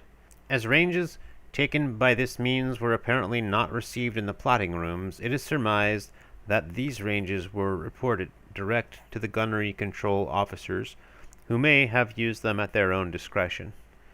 It was stated that this radio direction finding equipment was controlled from the conning tower. An effective range of 30 kilometers, 32,809 yards, was mentioned. One prisoner stated that the DT equipment had been developed and improved from similar gear fitted in French ships, and that this gear had detected destroyers at a distance of 35 miles. Wireless telegraph. Bismarck had 3 wireless telegraph offices, A, B, and C. Wireless telegraph office A, Funkraum A, was in section 15 on the starboard side on the middle platform deck. Wireless telegraph office B was in the same section 15 but on the port side of the upper platform deck.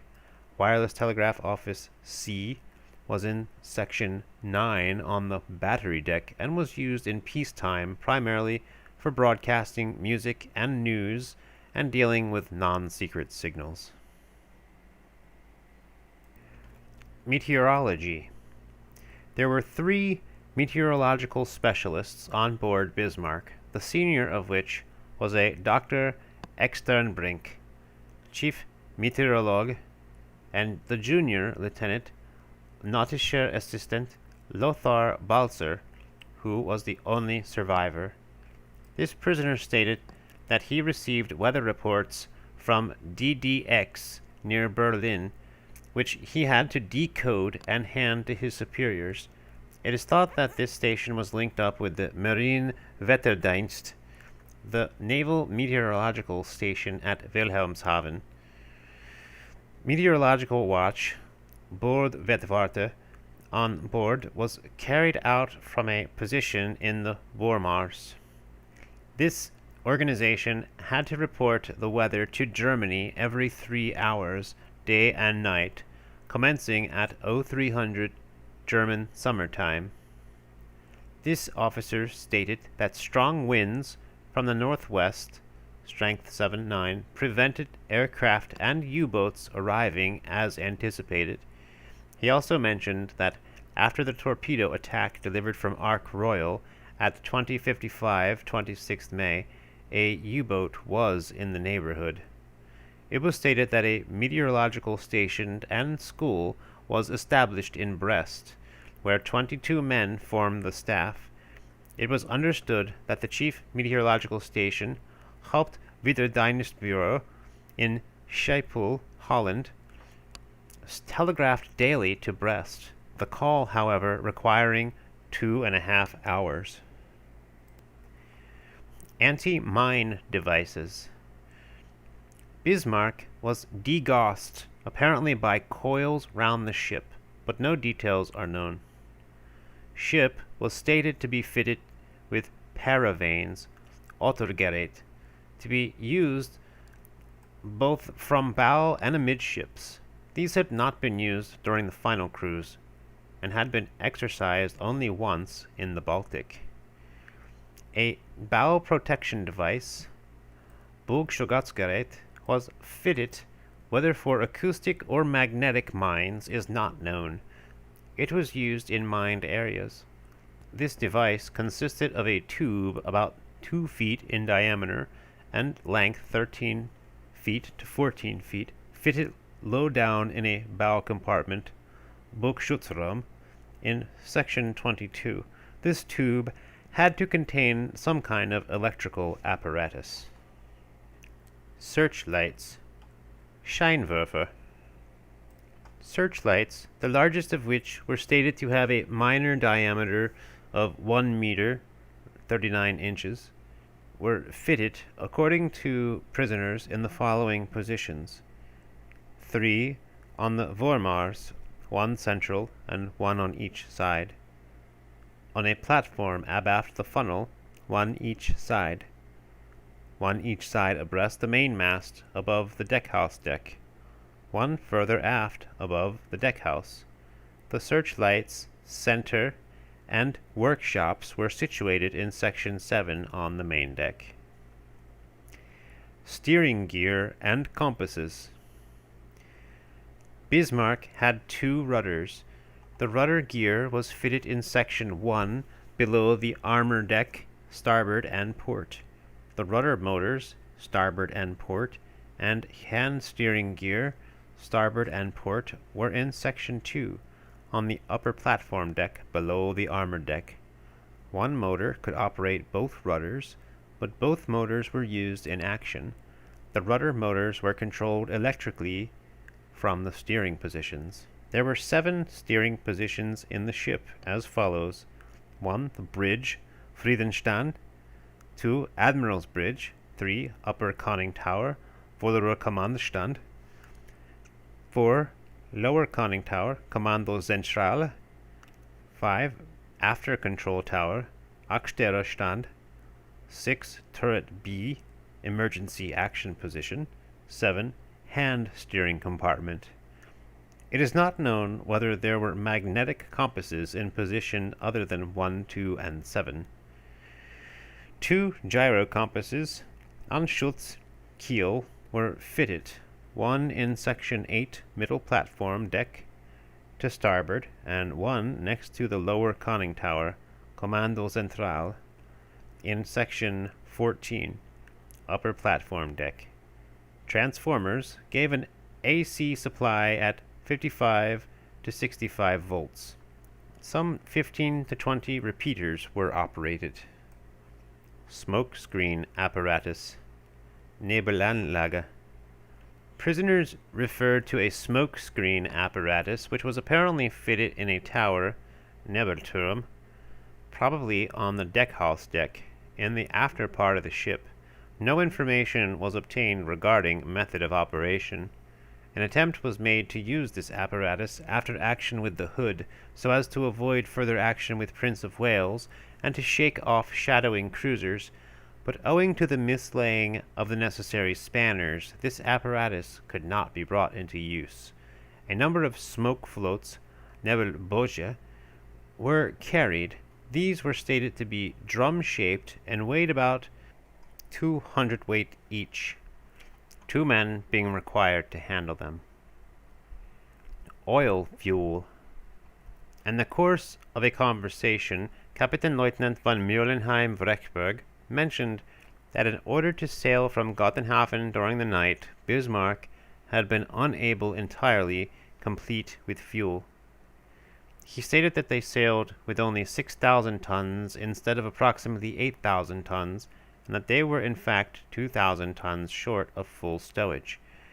A prisoner who had charge of the oil fuel storage pumps confirmed that the ship had sailed short of fuel, but estimated this shortage as 3,000 tons and stated that the ship sailed with 9,000 tons, being 3,000 tons short of her full capacity of 12,000 tons.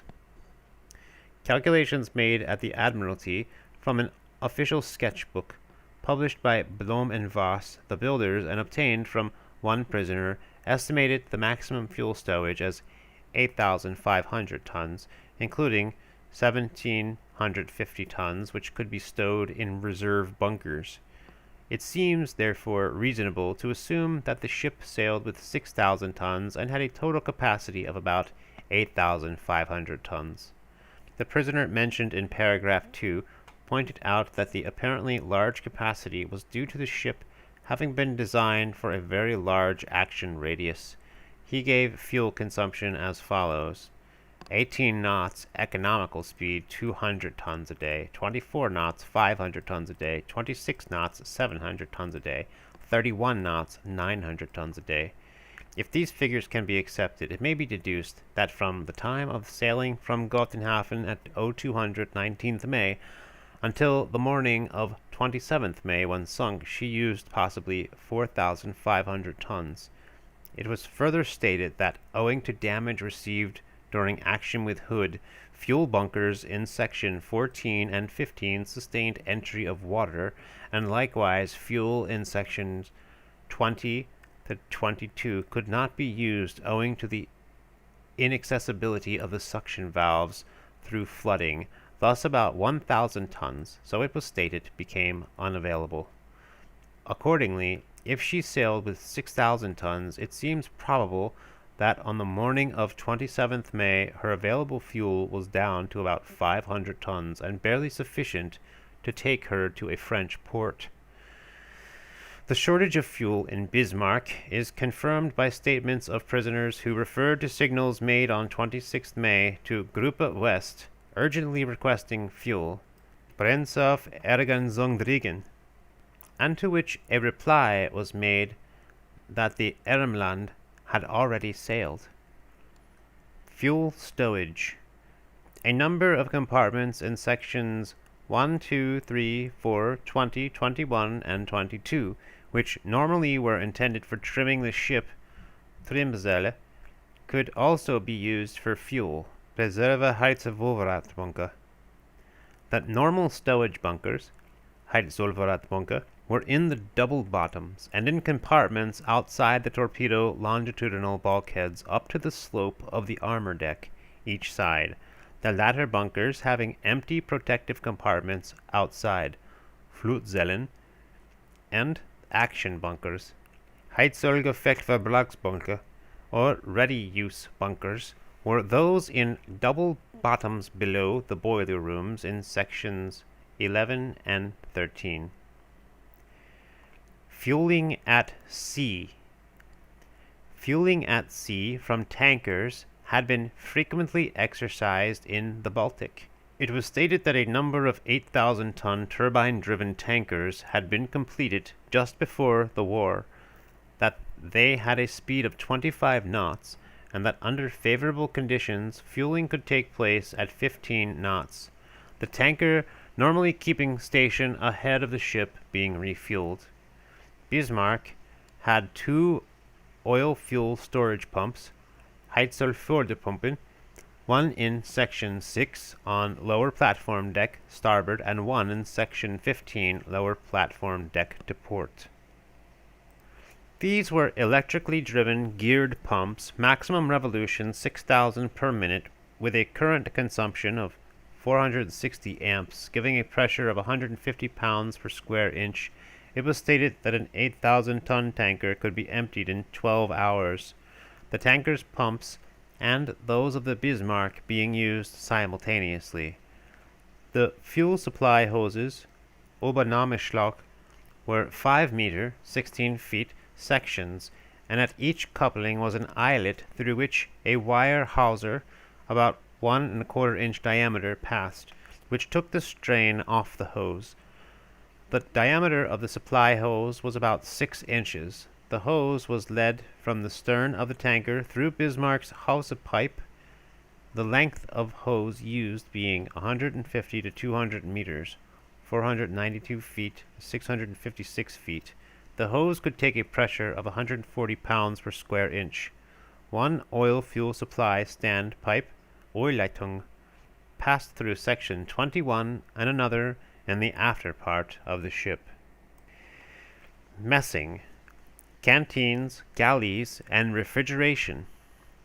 2 canteens were provided, one to serve the ship's company forward, situated on the battery deck on section 15, and one aft in section 8, also on the battery deck. A staff of 6 to 8 men manned each of these canteens. Beer, cigarettes, chocolate, biscuits, writing materials, etc. were sold. A substantial quantity of beer was consumed. This was sold in half-liter, 0.9 pint glasses at 30 pfennigs, about 4 pence. Beer was stowed in 50-liter casks in special compartments in sections 17 and 8, and it was indicated that some 500 to 1,000 casks could be carried. The beer was specially oxygenated before consumption. A portion of each canteen was reserved for petty officers' use. 2 galleys, kombusse, were provided for the ship's company and 1 for petty officers, in the same sections as the canteens, and an officer's galley in the superstructure. It was stated that 500 pig and 300 ox carcasses were carried on board, and it was calculated that sufficient provisions were on board to feed for one day a city of 250,000 inhabitants. The ship's refrigerating plant was located in section 15 on the upper platform deck. This operated electrically with CO2 gas. The refrigerating rooms were amidships in section 16 on the lower platform deck under turret B, and ACA thermostatic system was used for controlling the temperatures in the various compartments. All prisoners agreed that the food on board was a great improvement on the landlubber's diet. The actual bill of fare in the Bismarck for the last 2 days of her voyage, committed to paper by the writer who was responsible for typing them, was as follows: 25,541 breakfast, coffee, butter, jam; lunch, potatoes with dumpling pudding; dinner, tea, butter, egg, sausage. 26,541 breakfast, coffee, dripping; lunch, soup, potatoes, sauce, meat, lemon; dinner, coffee, butter, cheese, sausage. It will be noted that the actual food is chiefly bulk, soup and potatoes, and therefore, as accounts of most German prisoners of war describe the excellent and plentiful food in Germany, this statement is significant. Medical arrangements. Bismarck carried 3 medical officers, the senior of which was Oberstaatsarzt, Surgeon Commander, Dr. Hans Gunther Busch. The sick bay was forward on the battery deck. There were 2 action dressing stations, Verwundetenlagerraum, one forward on the main deck in section 16 abreast turret B, and the other aft in section 5 on the main deck. Section 8. Bismarck's supply ships. Some information regarding supply ships operating with Bismarck was obtained from Kapitänleutnant Wunderlich, a survivor from the Gonsenheim. Gonsenheim was included in the organization of Gruppe West, with headquarters in Paris. This organization was in charge of naval operations off the French west coast, including the operations of the Bismarck and Prinz Eugen, and their supply ships. Gonsenheim, a 4,000-ton ex-Norwegian motor vessel, was manned by a mixed crew of 62, half of whom were drawn from the mercantile marine, and the other half from the Kriegsmarine, the latter consisting largely of naval reservists. Gonsenheim was only lightly armed with 2 machine guns on the bridge and 1 2-centimeter anti-aircraft gun. This ship sailed from Rotterdam on 30th April 1941, being escorted by 3 minesweepers, and made the passage to La Pallice in 3 or 4 days. About 21st May, Gonsenheim received orders from Gruppe West and sailed in ballast for a rendezvous where it was intended that any valuable cargoes from ships captured in convoy should be transferred to her, together with captured crews. On 4th June, Gonsenheim was sighted by a British auxiliary cruiser from which she escaped owing to her superior speed, but was later stopped by Renown, who sent a boarding party on board. But the crew had already taken steps to scuttle their ship. Gonzenheim was eventually sunk by 2 torpedoes and gunfire from Neptune.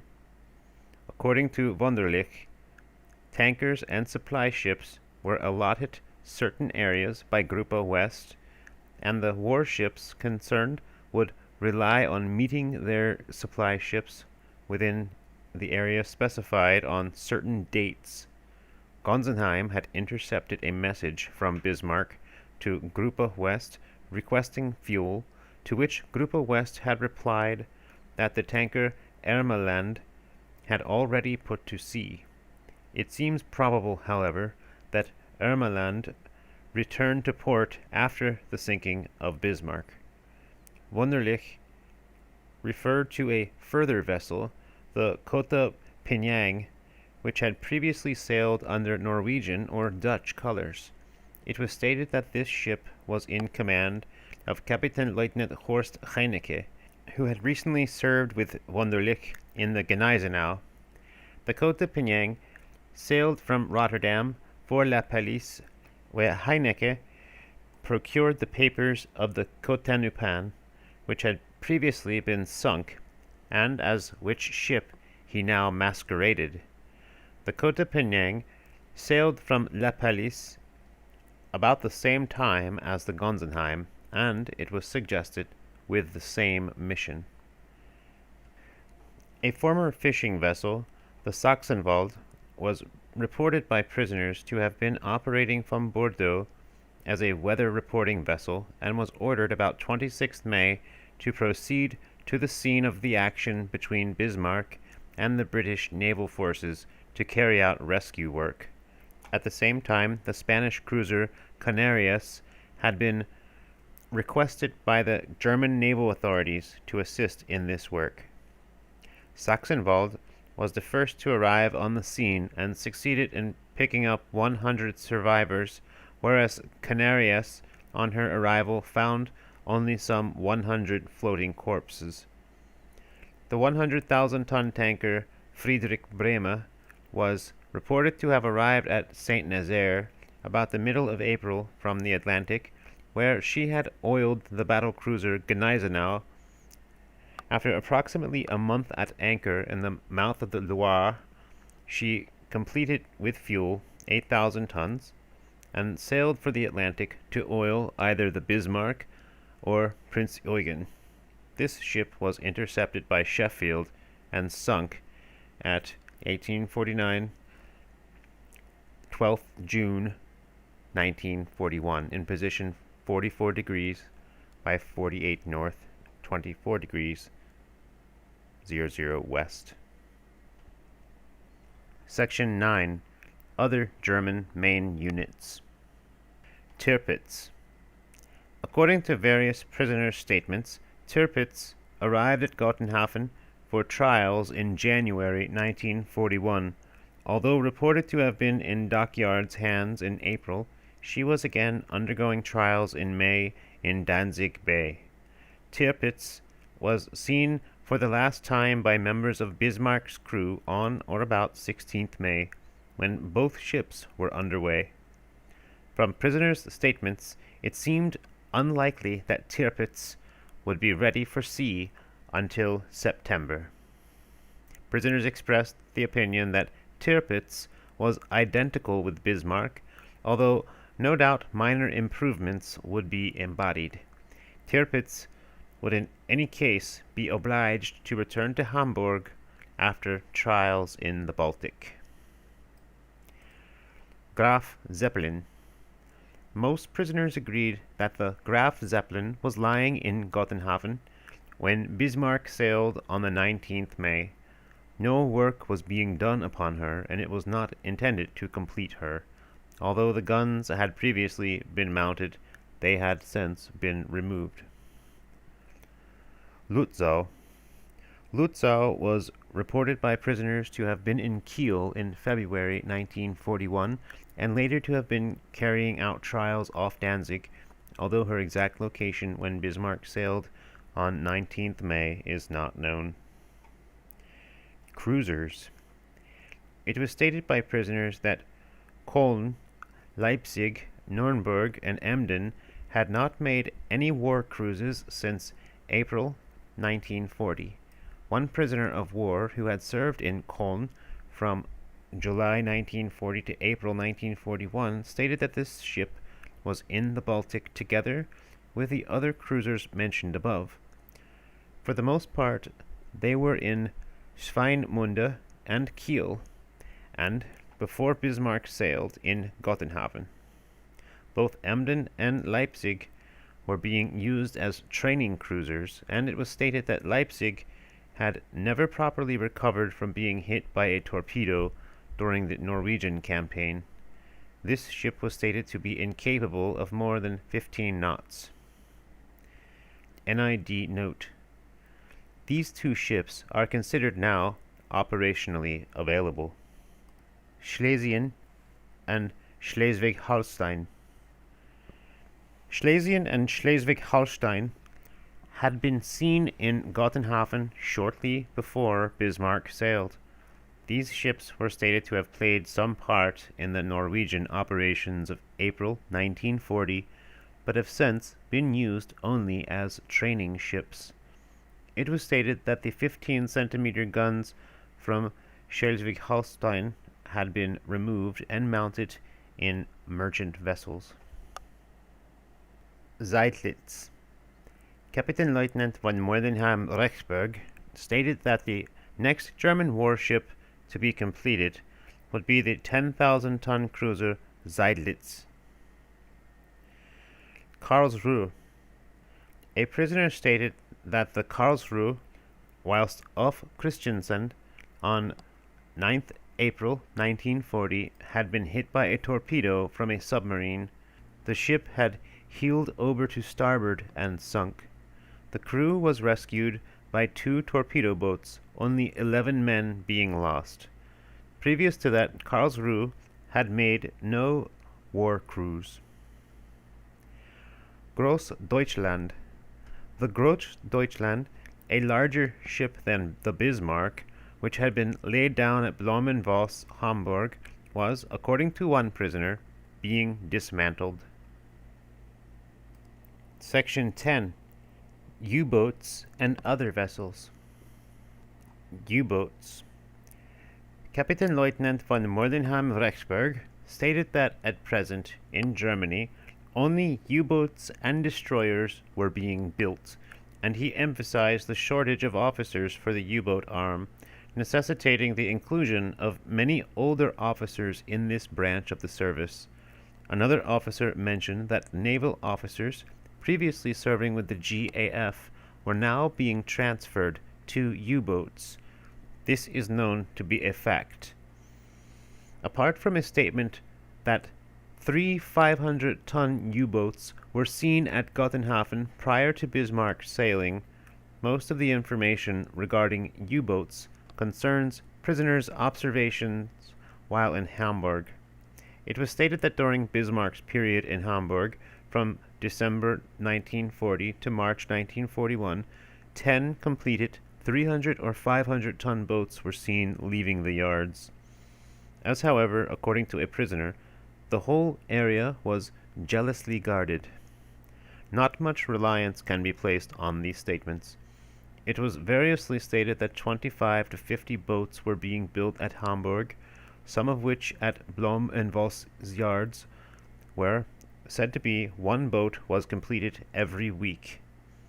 It was mentioned in respect to U-boats building in Hamburg that the pressure hulls, motors, diesels, and batteries came from inland factories by rail, the pressure hulls being transported in complete sections entirely welded. The batteries were stated to be Varta make. Another prisoner stated that U-boats were being built at 17 different yards, which were as follows: Blom and Voss, Hamburg; Deutsche Werke, Kiel; Germania, Kiel; Kriegsmarinewerft, Kiel; Schischau, Danzig; Neptunwerk, Rostock.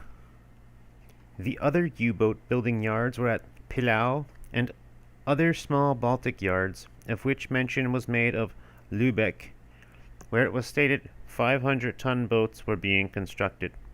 It was stated that Kriegsmarinewerft Kiel, an amalgamation of the Marine Arsenal and Holdvault concern, only commenced building U-boats in January 1941. At the Neptunwerk Rostock, 15 U-boats of 500 tons had been laid down. At this yard were employed some 2,500 workers, who, in addition to U-boat construction, were turning out vessels of about 3,000 tons of unspecified type. It was stated that a Dutch U-boat was in commission and had been observed lying near the school ship Schlagiter at Kiel. Depot ships. 1. During June 1940, naval personnel were living on board the Pretoria at Danzig. 2. During June 1940, some ratings detailed for service in the Bismarck were accommodated in the New York at Danzig. This ship later moving to Gottenhafen and in August to Hamburg. 3. Monte Serramento was stated to be moored at Kielwick in October 1940 with a number of naval ratings on board. 4. The Atticus is known to have been at Hamburg from April to August 1940 to accommodate ratings awaiting draft. 5. The school ship Schlagiter was stated to be at Kiel and being used for training officer cadets from the lower deck. Kadettenoffizier Sonswarten. 6. It was intended to sail the Gorchfock to Gottenhafen as depot ship. 7. The Horst Wessel was to proceed to Alsund as training ship for Hitlerjugend. Raiders. The AMC Neumünster was said to have been acting as a commerce raider. Minesweepers. Minenzugboote. It was stated that minesweepers were being constructed in Stettin, Danzig, and Lübeck, and also in Hamburg at the Deutsche Werft and Stolkenwerft. These minesweepers were stated to be from 300 to 900 tons, turbine-driven, and some of them capable of 32 knots. Depending on the size, they had crews of 40 to 60 men. A prisoner mentioned that the recently completed Hella, Commander-in-Chief's dispatch vessel, was built by Stolkenwerft. Destroyers. Zerstörer. It was stated that a Narvik-class destroyer was being built at Bremenhaven and other destroyers at Wilhelmshaven. Section 11. Naval bases. Kiel. Little information regarding Kiel was obtained from Bismarck survivors, as the ship was almost exclusively in Hamburg or Gottenhafen, except for a short stay of about 10 days in March 1941. One prisoner mentioned that a large number of Danish workmen were employed in the Kiel yards and factories. This arrangement had by no means proved satisfactory, the Danish workmen being disinclined to work and being unpunctual. As the German workmen were receiving only half the wages that were paid to the Danes, considerable dissatisfaction resulted. It was mentioned that just before Christmas, the Flottenkommando, Admiral LÜTJENS, Commander-in-Chief and staff, moved from Trouville to Kiel. In Trouville, the Commander-in-Chief had been established at the Hôtel de Paris since November 1940. On arrival in Kiel, the Admiral and staff embarked in the Hella, the newly completed Commander-in-Chief's dispatch vessel. It was stated that at Trouville and also at Kiel, Fregatkapitän Captain Kaiser was Chief of Staff. It was stated during one air raid several streets were destroyed and over 200 persons killed. Gottenhafen. Prisoners explained the concentration of a large portion of Germany's naval strength in Gotenhafen as a precaution against British air attack. In the spring of 1941, it was decided to enforce blackout restrictions and strengthen the anti-aircraft defenses of this harbor, but according to one prisoner, this was not due to fear of the RAF, but rather to expected attack from Russia. The concentration of troops on both sides of the Russo-German frontier had already commenced before Bismarck sailed, and there were even rumors at that time that the ship would remain in the Baltic. Although the harbor has been well planned for some of the buildings converted for naval requirements, facilities for warship refits do not appear to be available at present, but it was suggested that in the near future the Danzig yards would be adopted for naval use. One prisoner stated that there is a torpedo experimental station, Torpedo Obersuchsanstalt, at Gotenhafen, and also a U-boat training school, as several U-boats were observed exercising from this base. Plön. One petty officer prisoner had been employed in training crews for raiders at Plön. He was unable to give details, but mentioned that the crew of Raider number 26 had been trained whilst he served in this capacity. Wilhelmshaven. According to prisoners, both the Central Post Office and police barracks had been hit in a recent air raid, and it was also mentioned that British prisoners of war had been interrogated in a building close to the Jachmann barracks. Serious fires had occurred in the residential district of Bootsmannhausen, and the wives and children of naval ratings had been very largely transferred to the interior of Germany. Rostock and neighborhood. Aerodromes. It was stated that in the neighborhood of Rostock there were 4 aerodromes, 2 of these being testing grounds for Heinkels and one other firm. At Warnemünde is situated a flying school, and there is a further aerodrome and also a base for seaplanes at this place. There was stated to be a large aerodrome at Rüttnitz. Lorient. It was stated that the old ex-German cruiser Strasbourg was lying at the mole in Lorient, and that there was also an old French cruiser present. Sabotage in Hamburg and occupied territories. Prisoners referred to acts of sabotage in both France and Holland. It was mentioned that a number of men had met with mysterious deaths, and in Le Havre a great many drowned had been pulled out of the docks, etc. Captain Lieutenant Junak, the surviving engineer officer of Bismarck, who had previously been employed in the Gestapo, stated that he was unaware of a single case of sabotage in any large ship in Hamburg, but he admitted that such acts were committed in smaller ships. Appendix 1. Officers known to have been on board Bismarck when sunk. Abrogated. Commander of the fleet, Admiral Gunther LÜTJENS. Commanding officer, Captain zur See Ernst Lindemann. Second in command, Frigate Captain Oels. Divisional officer and section leaders, 18 in number. Gunnery officers, 7 in number. Engineer officers, 8. Administrative officers and paymasters, 3. Medical officers, 3. Meteorological officers, 3. Other officers about whom particulars are unknown, 3. Names abrogated. Appendix 2. List of survivors of Bismarck, numbering 110. Appendix 3.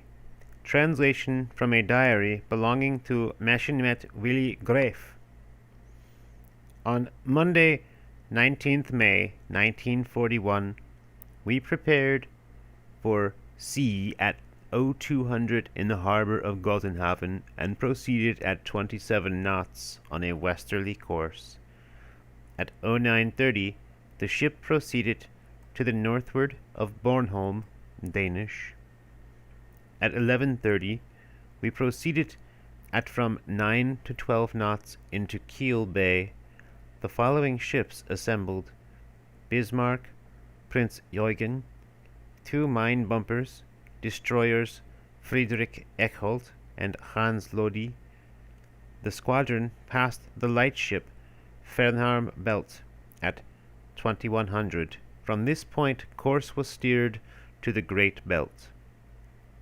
On Tuesday morning, 20th May 1941, the mine bumpers parted company, and 1 destroyer from the Narvik flotilla joined up with us.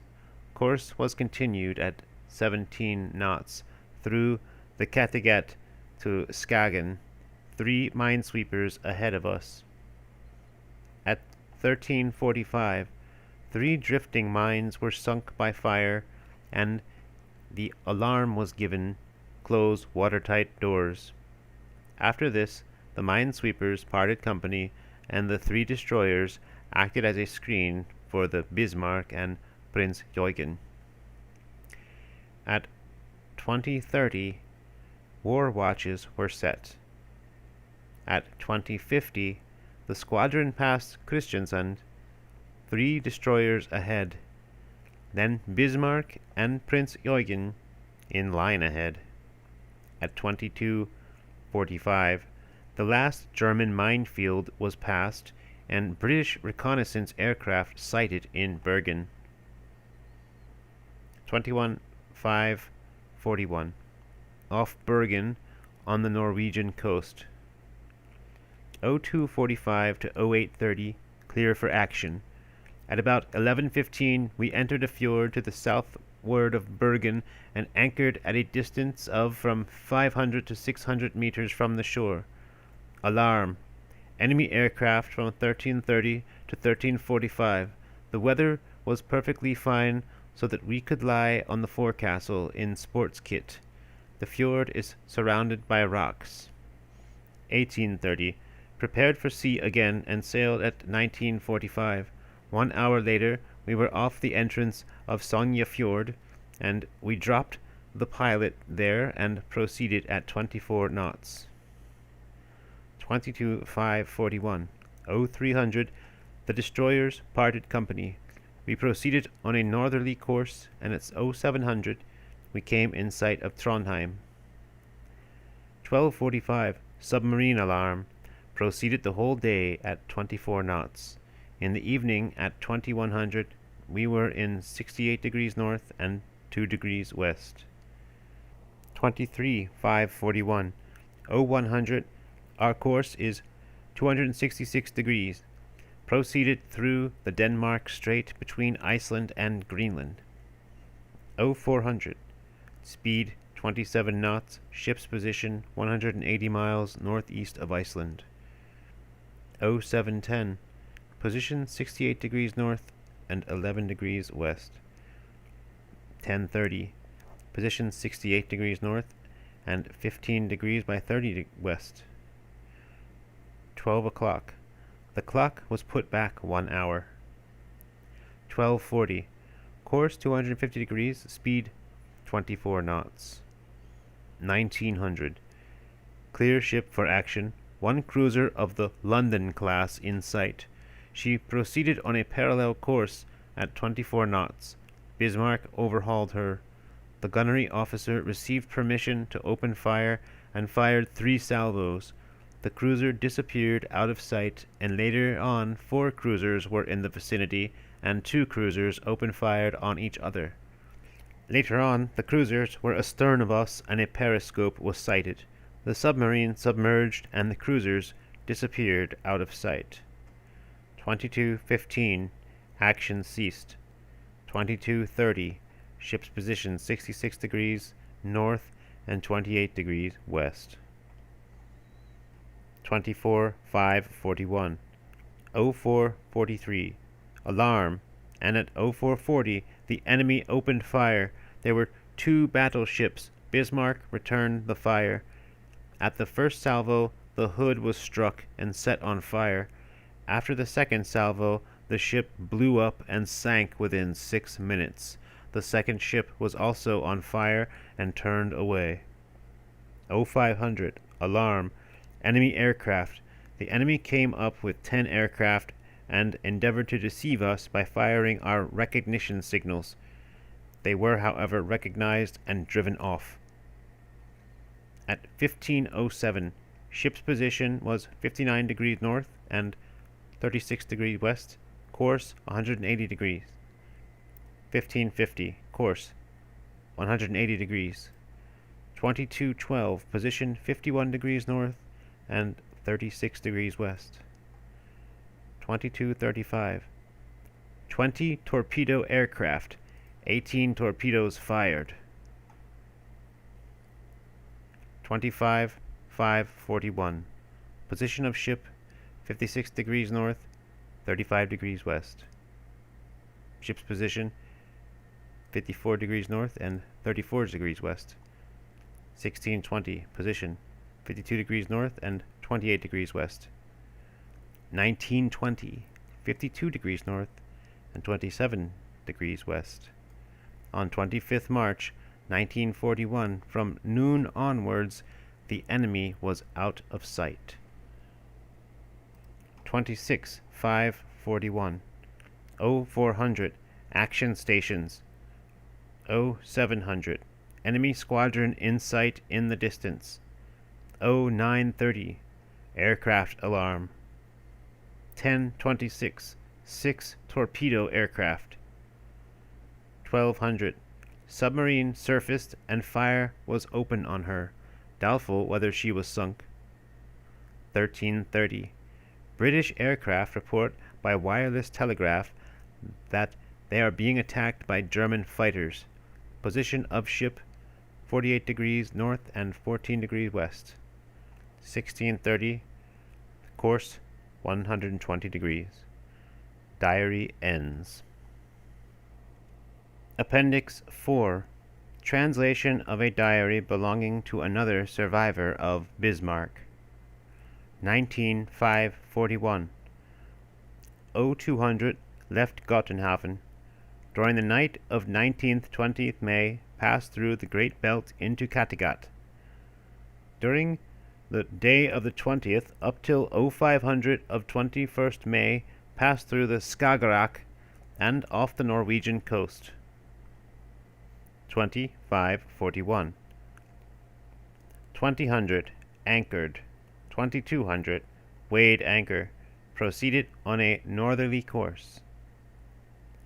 22:5:41. 0800, passed the 64th degree of latitude. Proceeded through the passage between Norway and the Shetland Islands. 10:15, passed the 66th degree of latitude. 1100, passed the Arctic Circle. 11:33, sighted a mine. Our course has so far been 0 degrees. 12 noon, altered course to 324 degrees. 12:35, alarm, periscope, aircraft alarm. 14:30, off Iceland in the direction of Jan Mayen Islands. 23:5:41. 10:45, commenced the passage through Denmark Strait. 17:05, alarm. 18:22, alarm. 19:28, opened fire. 24:5:41. 01:25, alarm. 2000, ship's time, 120 miles south of Greenland.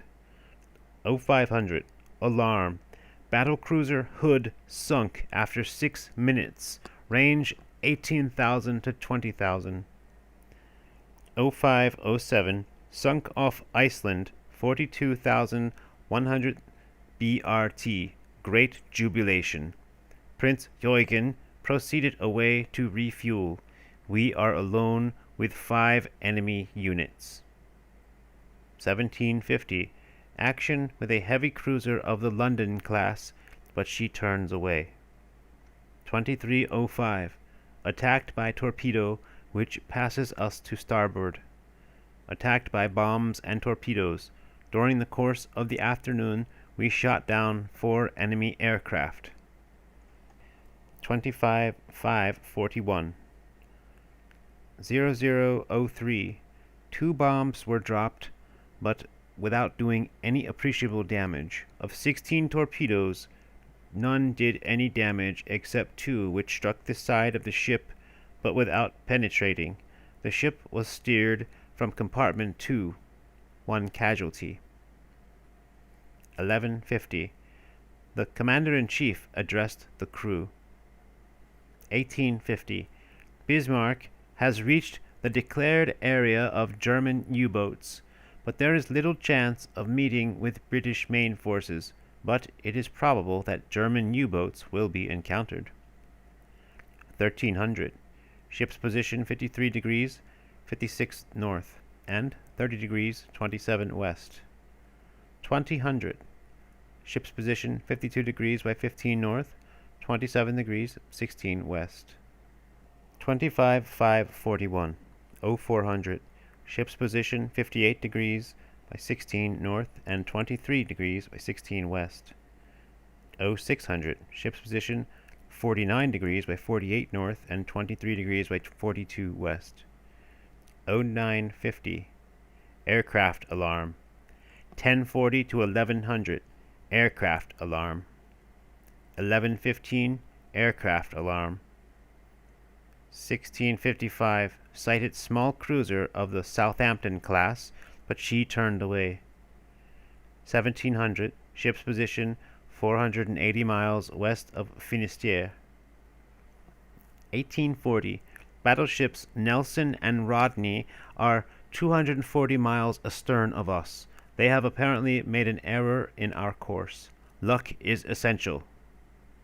1855. Aircraft alarm. 1945. Alarm. Note: the next page has been torn out. Hit in number 2 compartment. Hand steering gear out of action. We are steering with the engines. The main and auxiliary armament is still functioning. Several aircraft shot down. 2130. The captain gave orders for our aircraft to start. 2230. Enemy aircraft have gone. 1 cruiser and several destroyers surround us. Sank 1 destroyer. 2350. Wireless message from the Führer to Battleship Bismarck. All our thoughts are with our victorious comrades. Signed, Führer and Commander-in-Chief of the Armed Forces. We are proceeding on a zigzag course in order to evade the enemy. 3 destroyers, 1 cruiser, and King George V. 27th, 5:41. 0145. From the Commander-in-Chief to the Captain, please inform the crew that early in the morning 81 Ju-87 will join us. In addition, 2 tugs and 1 tanker. The U-boats have received orders to close with Bismarck. K.I. has already arrived. 0215. One of the enemy has opened fire on us, but we do not reply. The ship is well darkened. 0230. Bismarck fired 2 salvos at an unknown ship which opened fire on us. It is now 0307. Everyone is eagerly awaiting the aircraft promised by the Führer. The ship is rolling heavily. 0330. The Commander-in-Chief of the Navy, by order of the Führer, has awarded the corvette captain, Commander Schneider, first gunnery officer, the knight insignia of the Iron Cross in recognition of his work in connection with the sinking of the battle cruiser Hood. 0430, our aircraft took off. One enemy unit, destroyers and cruiser in sight. Diary ends.